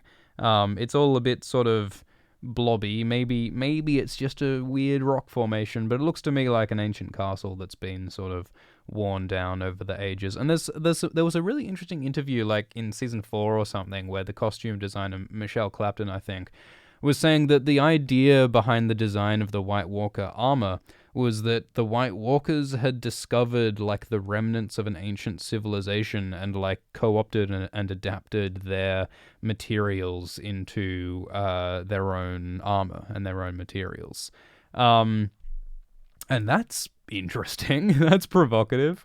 There aren't really hints of that specifically in the books, but there certainly are hints of some sort of White Walker civilization of some kind. And the show didn't end up exploring that, but maybe the books will give us something. Like George Martin has said that in the books we're going to go further north than we've ever gone before. So maybe, Jon will journey north and see the Heart of Winter, or maybe Bran will have some mystical, magical thing up in the far north, and maybe we'll actually get to see some of this stuff. George Martin says that the White Walkers can make things out of ice, and there's all this hints, and the White Walkers have their own language, and the White Walkers have emotion and all sorts of ritualistic sort of practices. So I think there's definitely more to learn about the White Walkers, and we didn't get it in the show, but we might get it in the books. Thank you very much for the super chat from Lady Steele, who says, reading the books, I found the Targaryen and Lannister stories interesting, but mainstream loves the Starks. I really feel betrayed by Sansa and Bran. What's your take? Yeah, so we talked a bit before about how Sansa, like, she got what she wanted. She got to be Queen of the North. And she kind of got there partly by undermining her family, which is a downer. Like she, betrayed Jon by revealing the secret that she swore not to reveal about his true identity. And she, didn't tell Jon about the Army of the Vale in season 6, and she clearly wants power, and everything sort of works out for her, and maybe that's just lucky coincidence, but I think she has to some extent manipulated her way to that position, like Littlefinger before her. But in the end, we got a Stark in charge of the North, which is the best we could have hoped for, and she is the most qualified to rule the North. Bran couldn't have been king of the North. I mean, I didn't think he could be king of Westeros, but, Bran and Arya and Jon aren't rulers. So it makes sense that Sansa rules the North. Bran also turns out to be this sort of manipulator and this deceiver. Because, he claims to have, or he implies that he knew all along that he was going to be king, but he didn't, tell anyone that. He didn't, warn anyone about the million people who are about to die. He didn't, use his walking powers. He didn't help anyone, it didn't seem like. And, maybe he couldn't tell anyone anything because, destiny could only play out if no one knew or whatever. But yeah, it doesn't make them very sympathetic, does it, as characters? Like, it's really hard to root for these characters when they're not telling us what they're up to, So yeah, we were sort of alienated from Bran a bit. And Sansa as well sort of felt like, it felt like Sansa was working against Jon and Daenerys this season. And Jon and Daenerys are our sort of main protagonists. So Sansa was almost an antagonist, or played the role of an antagonist almost. Which is a struggle because, we had been so much on Sansa's side during her arc when she was struggling against the Lannisters and Littlefinger. So yeah, that sense of feeling betrayed by Sansa and Bran, I feel that. Yeah. We'll see what happens in the books. Filthy Casual says, how did Arya get past 300 undead to kill the Night King? Why not show her put on an undead face, and then have her pop out? So yeah, one of the other problems with Arya is that Arya never used her faceless magic this season. Arya spent so much time gaining this super crazy magical ability to wear the faces of her enemies, but she didn't use it in the endgame, which is what? I really liked the idea of what if Arya went to kill Cersei, maybe wearing Jaime's face, but then chose not to kill Cersei. That would have been an interesting use of her faceless magic, I think. But yeah, Arya just didn't use it. And yeah, Arya's feat of getting past all of those White Walkers was a bit cray-cray. I think we have to assume that she jumped out of a tree, I guess. Because she really did leap out of nowhere. There's that behind the scenes shot where you can see how they did the effect, if I can pull that up real quick. Arya really does just ninja jump off a platform, and I'm pretty sure that platform wasn't there in the actual Godswood. So yeah, I don't think the answer is that we're not meant to think about it. But I do think that if anyone's qualified to stealth past some zombies, it is definitely Arya, because Arya, is a magical faceless assassin who's been trained in stealth, and she's done some pretty crazy parkour, and if anyone can do it, Arya can. But I agree, it would have been better if it gave us a reason to feel that it's more plausible. It would have been better if it sort of helped us understand how and why that happened. Yeah, so there's no answer there. I do wish that gave us something that felt a bit more real than just her phasing out of nowhere. I mean, there's this really good meme, there's this really good comic online of of like how ridiculous and like anime Arya has been lately. Like the teleports behind you meme. There's a really good comic. Someone look it up. It's so good. Of just how silly it was when Arya like defeats Brienne using her magical anime speed. And as it turns out, Arya uses those same anime skills to defeat the Night King, the ultimate bad guy of the entire series. So yeah, that's wild. That happened. That's what happened. Kyle B says Hodor, Hodor, Hodor. Thank you, Eddie. Andy says favorite episode and character from the series. Oof. Well, Arya was always a favorite character, but yeah, like later seasons, Arya is hard to like. Like in season 7, especially, Arya just like tries to murder Sansa and like murders the Freys and just kills a whole bunch of people, and she's not as relatable, and she feels so like overpowered and like plot armored, and it's just like Arya has trained for seasons and seasons to be really powerful. So I think that it's fine that she's powerful. It's just that part of why she's relatable in the early seasons is that she's struggling against obstacles that are hard for her to overcome. And once it looks like it's easy for her to just wipe out a whole house, and it's easy for her to, do all this stuff, then it's sort of is more difficult to relate to her. And then in, the Battle of the Long Night, Arya gets, wounded in the head. So then she sort of becomes more vulnerable again. So then she becomes more sort of relatable when she's actually like struggling to defeat the dead. But there's a bit of whiplash when Arya, was super badass at the very start of the Long Night fighting. Like Arya doing all of her spin moves and stuff. Like she's so like ninja, like she's like Neo with all the Agent Smiths in the Matrix. Like she's crazy, unstoppable. But then she gets a bop on the head, and then all of a sudden she's like creeping around and she's scared of like a single zombie and stuff, which just like it just feels like whiplash. It feels jarring that changes so much. But this is a question about what's good, isn't it? Well, Cersei is one of my other favorite characters, and she sort of doesn't do anything in season 8. I think that season 8 just sort of was a bit rough on some of the best characters. Tyrion has been so incompetent for the last few seasons. Jon hasn't really made a lot of decisions these last seasons. Bran has become completely inscrutable. Let's just say I really liked season 2 Tyrion. That's one of the peaks of Game of Thrones for me. So season 2 Cersei as well. Season 4 Tywin.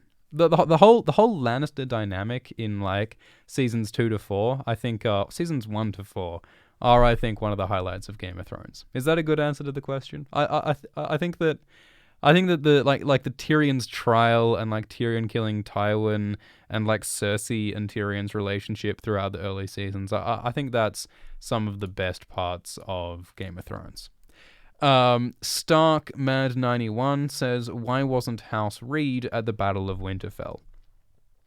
Yeah, there's this great line in the books when Robb Stark says that Ned knew the worth of Howland Reed, and there's all these sort of hinting that the Reeds are going to play some sort of important role at some point, because the Reeds are super loyal to House Stark, and they're a little bit magical. They're Crannogmen, they're connected to the magic of the bogs and the poisons and the crocodiles, and there's just sort of a whole bunch of interesting lore. Like Howland Reed was at the Tower of Joy. He possibly knows about Jon's true identity. In the books, Mage Mormont and Galbert Glover are probably at Greywater Watch with Howland Reed, plotting to maybe put Jon on the throne or something. All sorts of interesting stuff. But the show didn't do that House Reed stuff, understandably, so they didn't play a role. But I certainly expect we'll see a lot more of the Reeds in the books, which will be really cool. Justin says that this season is the result of the writers being surrounded by yes men. I know they didn't sign up to finish George Martin's story for him, but they could have hired you to help write a satisfactory ending. I wish they got George Martin to help them write a satisfactory ending. You would have think that George is pretty well qualified to write a final season if someone had to do it. And I wonder if there was some sort of personal drama or some kind of fallout between George and D&D that might have resulted in George participating less. Maybe George just couldn't bear to see his baby edited down so harshly. Maybe George just wasn't quite. George is clearly a very sort of, he's a sensitive boy, and I think he might have found it difficult to see his magnum opus adapted and changed so much into this final season. And George has said on record that he wished that the Game of Thrones show went for 11 seasons, 12 seasons, 13 seasons, and it's very clear that D&D were not down for that. D&D did not have the stamina to make another 7 seasons of Game of Thrones, so they tried to wrap it up quickly. Maybe D&D could have given it to other showrunners or something, but I mean, this is about D&D trying to secure their legacy as well. So, yeah, I'm sure there's all sorts of egos involved. I'm sure there's all sorts of, if things had played out differently, it could have been a whole other outcome. But I still think that it's a miracle that Game of Thrones exists at all. I think that it's a miracle that this happened. And it certainly could have been better in lots of different ways, but I'm glad that it happened at all, and I'm glad that more people are reading the books as a result of the show, and more people will discover what's great about the books as a result. And there are only gonna be more, epic fantasy adaptations and interesting high budget, drama and genre stuff in the mainstream from now on, and that is a gift. So, we've got stuff like Wheel of Time and Lord of the Rings and Dune being adapted. So there's all sorts of good stuff in the future. Buffy Python says, did you think the Night King would come back or someone would become a new Night King? The Long Night wasn't that long. Yeah, so after the Long Night episode, I was hopeful that there would be more White Walker stuff, but there wasn't. Because, this last season was so compressed, I think they were just trying to get rid of the White Walkers, and I think that is a disappointment because, it does feel like the White Walkers should have had more of an impact. They were just sort of wrapped up in one season, and you just sort of left asking, well, what was their significance? If they didn't even manage to kill any major characters, unless you count like Theon. So I agree that the White Walkers are they're going to be very different in the books.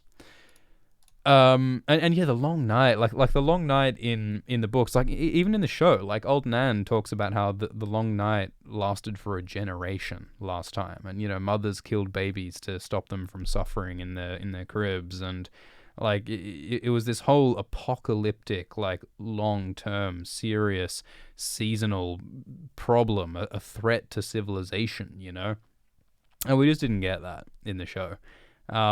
So hopefully we'll get a bit of that in the books. I mean, already, in book 5, winter is descending on Winterfell, and you've got all of the Boltons and Freys and Northmen cooped up in the castle, and people are starting to eat each other, and Stannis is coming outside, and tension is rising.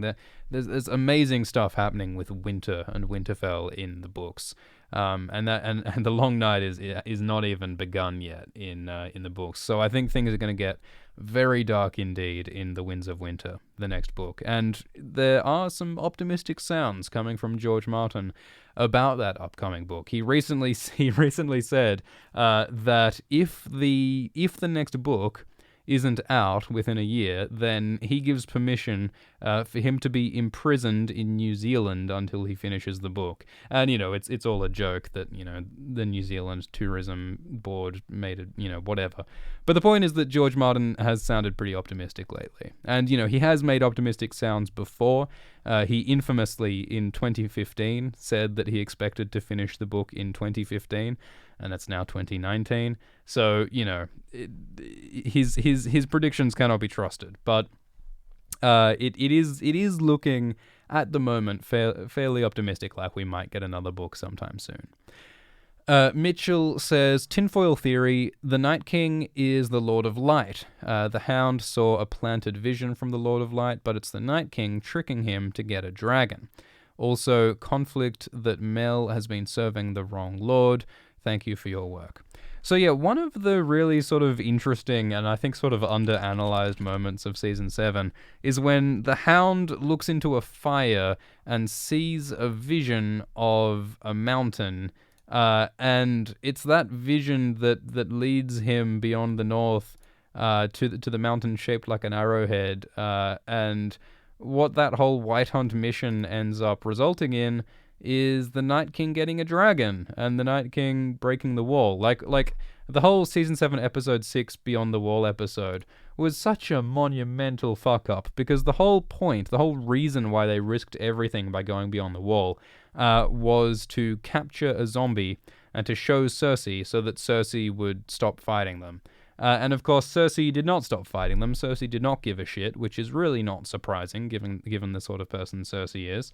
And all this mission accomplished was giving the White Walkers Viserion, Daenerys' dragon, which they used to break the wall. So if these guys didn't go beyond the wall, maybe the White Walkers would never have gotten past the wall and never would have, brought the Long Night. So that was a fuck up. And partly the reason why it happened was because the Hound looked into the fire and saw a vision of a mountain, and it looked as though the Lord of Light wanted this to happen.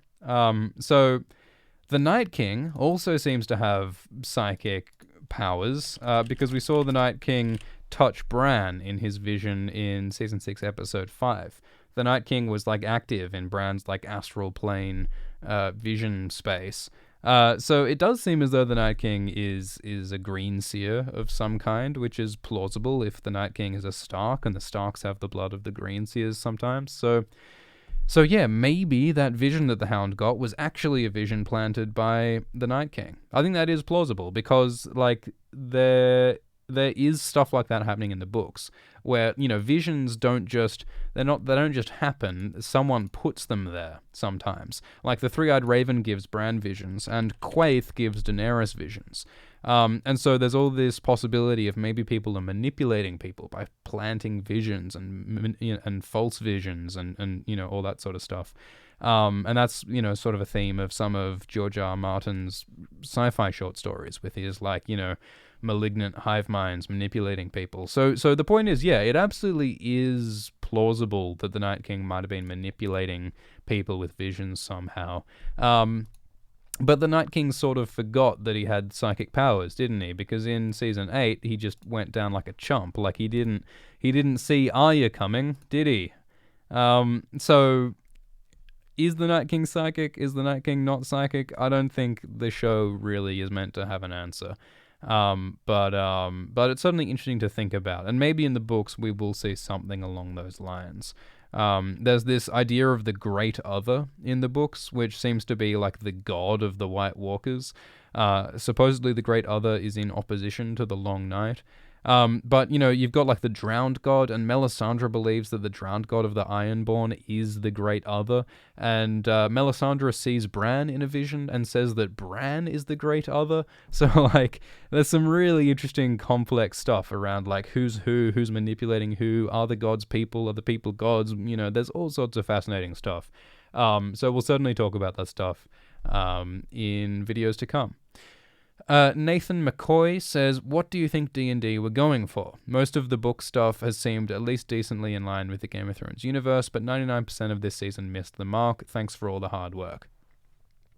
I think that one of the things that D&D were going for was surprise. When Arya killed the Night King inside the episode, they were saying it looked like Jon was going to be the one to kill the Night King, but we wanted to avoid the expected. We wanted to be surprising. And when, Rhaegal died, that was definitely set up to be as shocking and surprising as possible when Rhaegal was shot out of fucking nowhere by Captain Jack Sparrow. There's lots of these moments and even Missandei getting executed in the end, and I think there were lots of moments that were intended to be big social media, whoa, hashtag something crazy happened when Daenerys burned King's Landing. I think D&D, they are resisting putting in foreshadowing and character work building up to a surprise, because they don't want people to see it coming. I think D&D have they're aware that there are all these people on Reddit who will put together all the symbolism and predict what's going to happen, and they wanted to avoid that. And that's their decision. I mean, personally, I think that having foreshadowing and character build up to a moment makes the story better. If you can see something coming, that just means that it is meaningful and there's some kind of understandable reason behind something. I think it's a good thing sometimes if you can see something coming. And I think that's sort of why a lot of people found it so jarring when Daenerys burned the city and Arya killed the Night King. But I think that's what D&D were going for, if that's your question. Demon of Light says, my pet theory is the books, if they were to be written, would take like 8 or 9 books. The rushed feel of the last few seasons was D&D cramming in a bunch of unresolved Martin plot lines. Well, there's a lot more stuff that they could have crammed in if they wanted to. I think season 8 is a very condensed sort of Cliff Notes version of what the books might do. Because each episode of season 8 was really like, it could have been an entire season in and of itself. Like, choosing a king, that's a big deal. Like, there should have been a whole lot of like political machinations between Dawn and the Vale, and everyone wanting different things, and Sansa and Jon's claim, and like choosing Bran as king, like that council at least could have been several episodes, but they made it one scene. The Long Night was a single episode, when the Long Night could have been this whole like apocalyptic, weeks or years long, thing. There could have been so much going on there. Daenerys's campaign against King's Landing. I think that this, this could have been a lot longer than it was. So I don't get the sense that this is like cramming in extra plot lines. This to me feels like a super pared down, super heavily edited version of what the books might do. Partly because those books haven't been written. So I agree with your skepticism about like there might need to be more books in order to finish this story. Like George Martin has said for a long time that there will be 7 books total in Game of Thrones, and 5 have come out, so there are 2 more to come. But even George has sort of admitted that maybe it'll take more than 7 books, because originally the Game of Thrones books were going to be a trilogy. There were going to be 3 books in Game of Thrones, but it turned into 7. And every time he's increased the number of books, he's been like, we'll just do one more, just one more, but that'll be it. 5, that'll be it. 6, that'll be all. And a lot of people suspect that it'll go beyond 7. But if he does get the Winds of Winter out in the next year or 2, if he does manage to finish book 6, and if he still says then there's 7, then I guess we have to believe him. If he reckons he can finish the book in one book after the next one, then maybe that really will happen. But if you see it in terms of like a 3-act structure, like we're kind of only up to like Act 2, really. Like the first act you could see as the War of the Five Kings. So the Starks and the Lannisters and Robb Stark and Balon Greyjoy and all those people fighting. And then Act 2 you can see as the Dance of the Dragons, the conflict between Daenerys and young Griff and maybe Jon for the throne. And then the third act could be the War for the Dawn against the White Walkers. That's how a lot of people see it.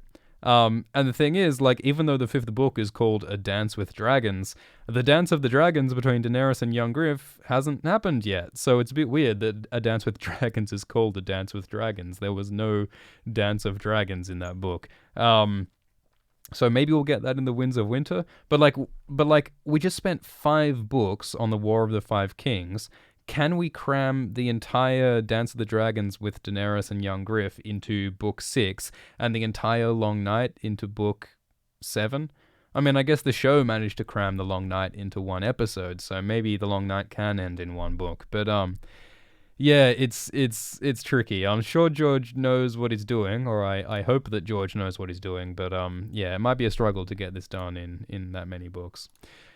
Matt Diff says that Bran seems to be the worst for the throne. The entire show is about human evil and its effects, and the answer to it was to stick the Deus Ex Machina on the throne. He's not human, no greed, no lust, etc. Well, you could argue that that's a good reason for Bran to be king, because, yeah, I mean, this show is about how human failings and human feelings and pride and power lust, how they are bad for a ruler because it makes you make bad decisions. And they say that love is the death of duty. Well, Bran has no love, tragically. He's not an emotional creature. So I don't think he will have the same conflicts and problems that other rulers will have. So I think you can make an argument that Bran being like emotionless and inhuman might make him a good king, but it's also like a profoundly like depressing nihilistic message, right? Like, is the only way humans can succeed is to be not human? Like, Jesus Christ, that's a downer. And I suspect that that's not what George Martin is going for. I don't think George Martin wants to embrace inhumanity. I think George Martin wants to celebrate humanity, even when it's at its most evil. What makes humanity great is the struggle against that evil. It's the struggle against the evil in each human heart that George Martin is interested in. So I think you can make an argument that Bran might be a good king. I just don't think that's a very nice ending. But it's sort of up to whatever you're into. Pranav says, "Hey AltShiftX, do you think in the books Bran will become a personality-less robot, or is that a show-only decision?" Well, yeah, I don't know, because Bran hasn't had that moment of becoming the three-eyed raven yet. I think that it's certainly possible, because I mean, we've been told that the whole Hodor hold the door moment, apparently that will happen in the books as well, and I could certainly see that being a moment that like changes Bran, because I think the purpose of that moment is to show Bran, hey look, magic is gonna fuck you up. Magic is this powerful, dangerous, double-ended sword, and it can hurt your friends, and it can really shake you to your foundations. And I think there could be a similar moment in the books. I wonder if Bran will remain a POV character. Because in the books, the story is told from the perspective of a bunch of characters, like Jon and Daenerys and Tyrion and Bran and Sansa and Arya and even Areo Hotah and Aeron Greyjoy in some chapters. And some people have wondered maybe some characters who are POV characters will stop being POV characters at some point. Like maybe Jon, after he's resurrected, will no longer see the story from his point of view, at least for a time. Because, people are expecting Jon to be a very changed character after his resurrection in the books. Maybe Bran, after he becomes omniscient, maybe we'll no longer see the story from his point of view. Because George Martin has said that he will never do like a point of view chapter from the point of view of like Varys, because Varys knows too much. If we were inside Varys's head, we'd know all of his plots and schemes, and it would give away the whole game. And I think that's sort of what happens with Bran in the show, almost, because Bran becomes like this omniscient guy who's manipulating events to some extent. And then we no longer really see the story from his point of view. We don't really know what Bran is thinking and feeling anymore after that point. So I wonder if maybe Bran will become omniscient, three-eyed raven person in the books, and then we'll no longer get his point of view. That could be an interesting way to play him. And as for whether he'll have a personality and whether he'll be robotic, I don't know. I'd like to think that in the books there'll be a moment of Bran returning to his humanity at some point. Like it would feel so meaningful and so lovely if Bran, did sort of lose his humanity, but if he at least had some glimmer of it again at the end, I think that would be very sort of in keeping with George Martin's sort of tone and his feel. There's always some glimmer of humanity among the darkness. But they really didn't do that in the show. Like in the show, Bran really was just fully Robo Boy, and there was sort of no hint of more than that. So, yeah, I don't know, man. We'll have to wait. The Bran stuff in the books, like, we don't get many Bran chapters in the later books. The whole thing's very mysterious and dark, but we might find out soon in the Winds of Winter.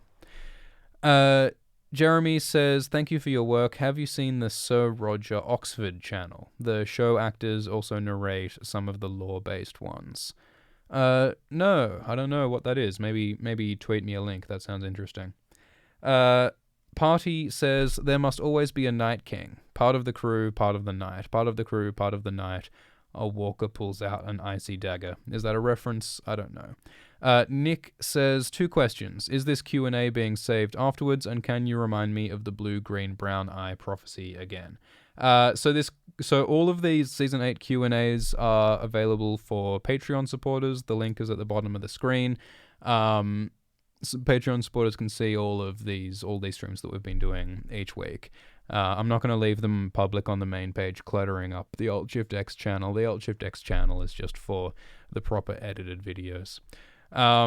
As for the blue, green, brown eye prophecy, I think calling it a prophecy is generous. It's not really framed as a prophecy. It like what Melisandre says is maybe I'll try and pull that up real quick.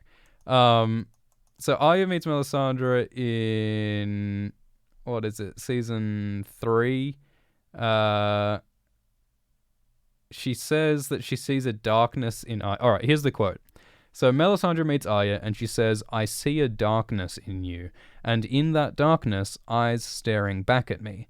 Blue eyes, brown eyes, green eyes, eyes you'll shut forever. We will meet again."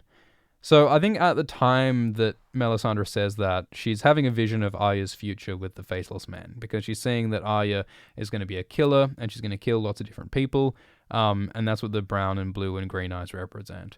In season 8, they sort of reframed that quote, and Melisandre sort of tweaked the wording so it was brown eyes, green eyes, blue eyes, to sort of emphasize the blue eyes instead, which turned out to be the Night King. So that's how they sort of used it in season 8, but I don't think that was the purpose of it in season 3.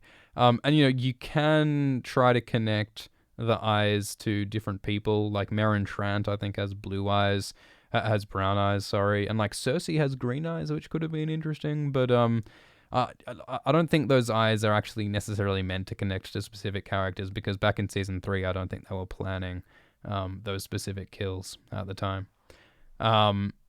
But yeah, Melisandre does have some interesting visions throughout the books, and a vision of Bran is one of the most interesting, which sort of implies that that Bran might be sort of a bad guy when Melisandre sees Bran and thinks that he's with the Great Other. Thank you, Emmanuel. Peter version 1 says, "Don't know if asked, if we boycott the new Star Wars trilogy, will we get D&D fired, hopefully?" I don't think it's very helpful to try to get people fired. I don't think that's a great thing to do. Demon of Light says, "My pet theory is the books, if they were to be written, would take..." Oh, yep, we answered that.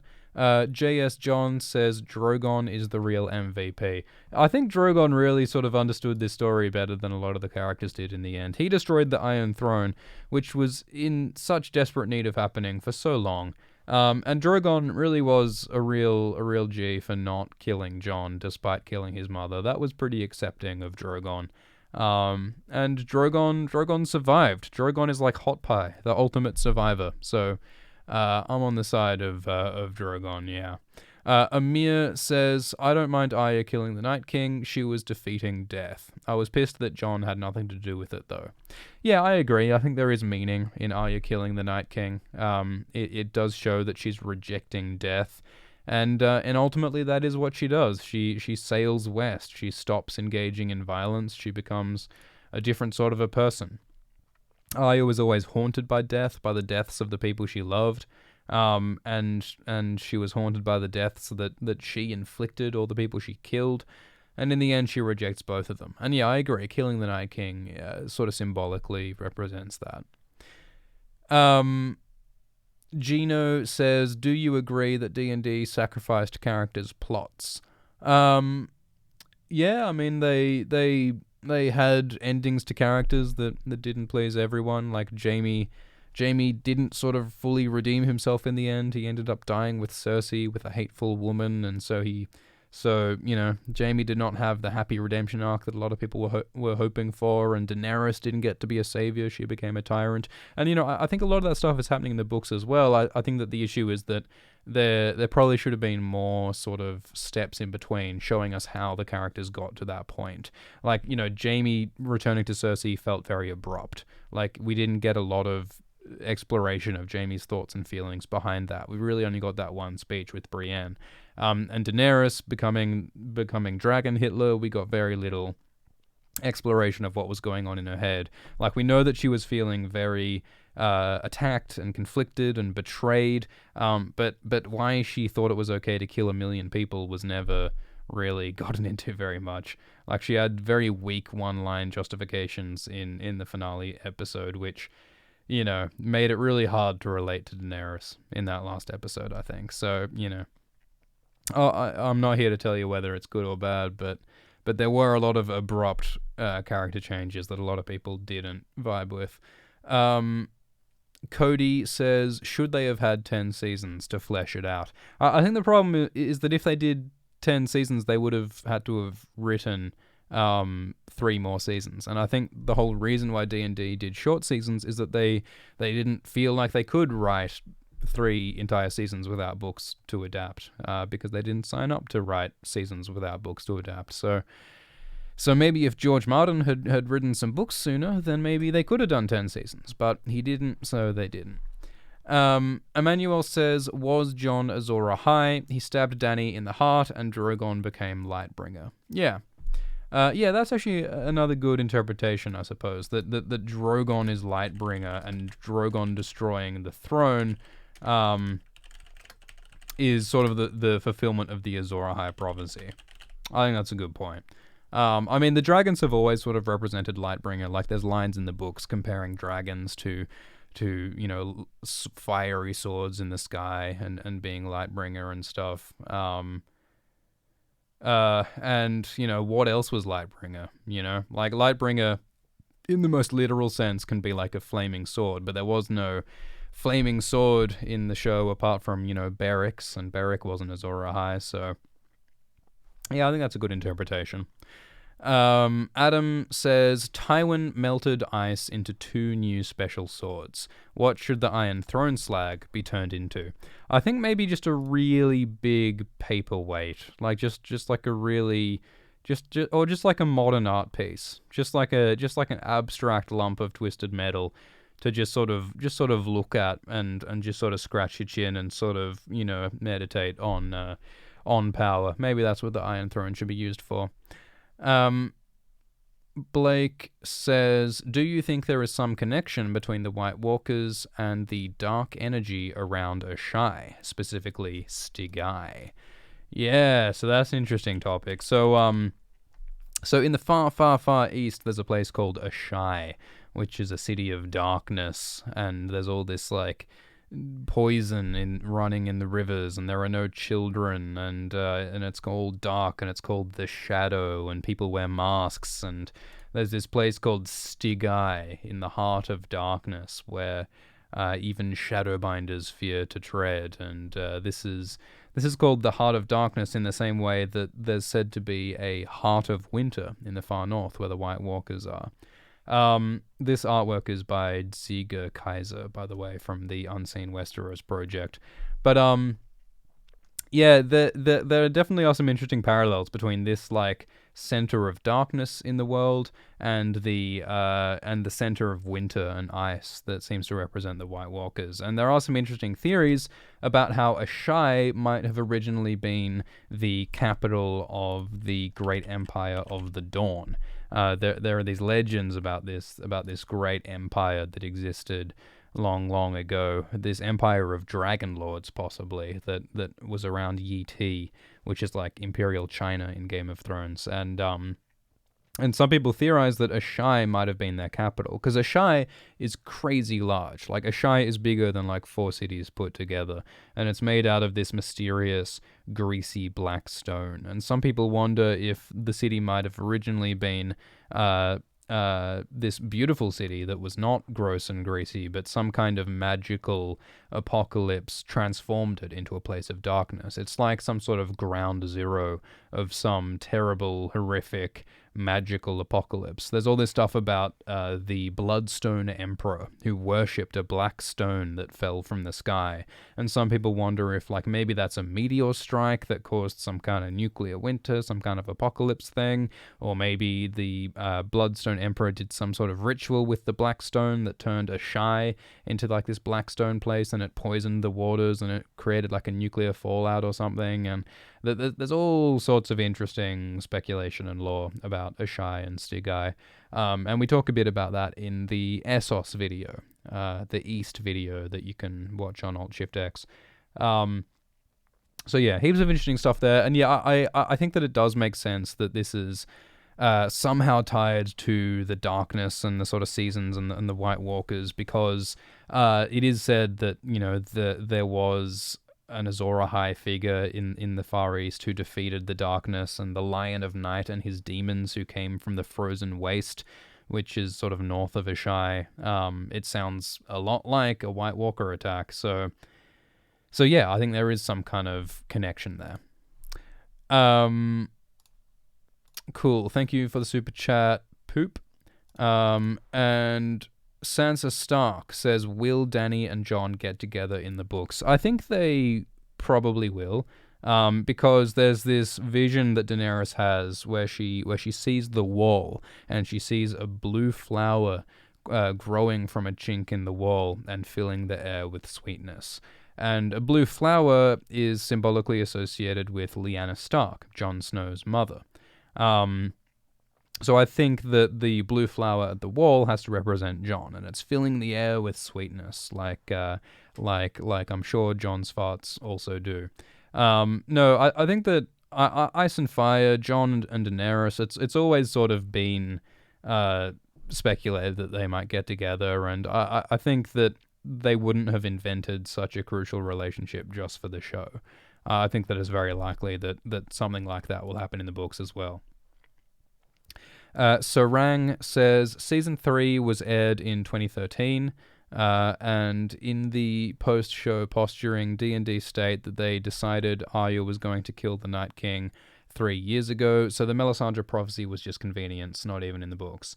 Yeah, no, I think that definitely is, like, at the time that Melisandre said the thing about the blue eyes, green eyes, whatever, that they didn't have the Night King in mind at that time. In fact, I don't think that the Night King existed in their minds when they wrote that in Season 3, because the Night King only appeared in Season 4, and even then he was just like this sort of like priest White Walker. I don't think they actually had decided that he was the singular Night King, leader of all the White Walkers, so... yeah. Vanessa says, thank you, Ultradex, for all your hard work. Thank you. I think we've actually caught up with all the super chats and donations. Or most of them. Apologies for the ones that we missed. I'm sure there were some. Amethyst says, my question is long in length. How can I reach you?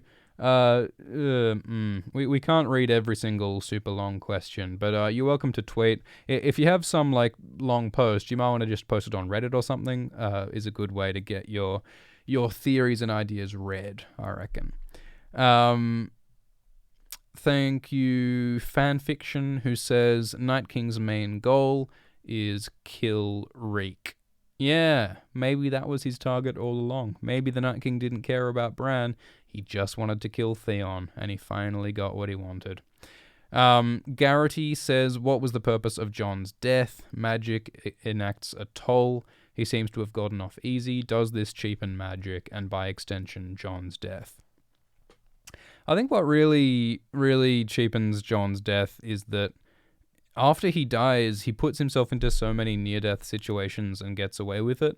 Like in the Battle of the Bastards, when he stands in front of that Bolton cavalry charge and just miraculously survives.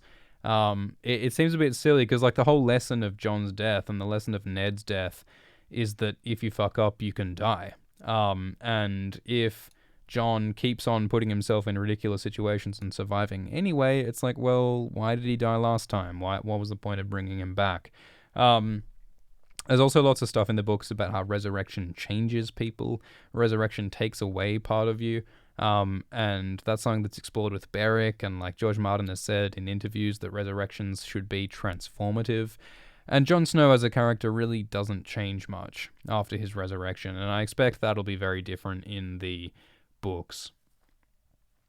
Alright, so I think we'll wrap up this live stream. Thank you all so much for participating. This was the final Old Shift X Season 8 live stream, and these were really fun. It was really cool talking to so many of you and getting questions and feedback. This helps inform what the explained videos are going to be like. The Game of Thrones Season 8 Episode 6 video will be coming out soon. It might be a week away. We're sort of taking time to make sure it's done right. But it'll be good, and that'll wrap it up. And Pratik asks, what plans do you have for the channel? We're going to take a little break after Season 8, and then we're going to come back with more videos about the Game of Thrones books, and also more videos about new series. So there are adaptations coming up of Dune and Watchmen and His Dark Materials, and The Wheel of Time and Lord of the Rings, and The Witcher. There's all sorts of interesting stuff coming up, and that's the sort of stuff that we'll make videos about. So that'll be really cool. And if you want to see these past live streams, Patreon supporters can see them all.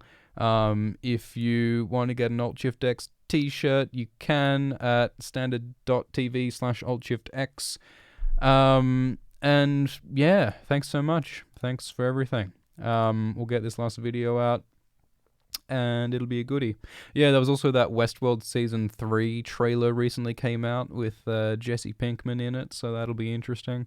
We could do videos on Westworld Season 3. There's lots and lots of possibilities. Cool. Alright, so we'll get this video done. Stay hydrated. Eat your vegetables, and cheers. See ya.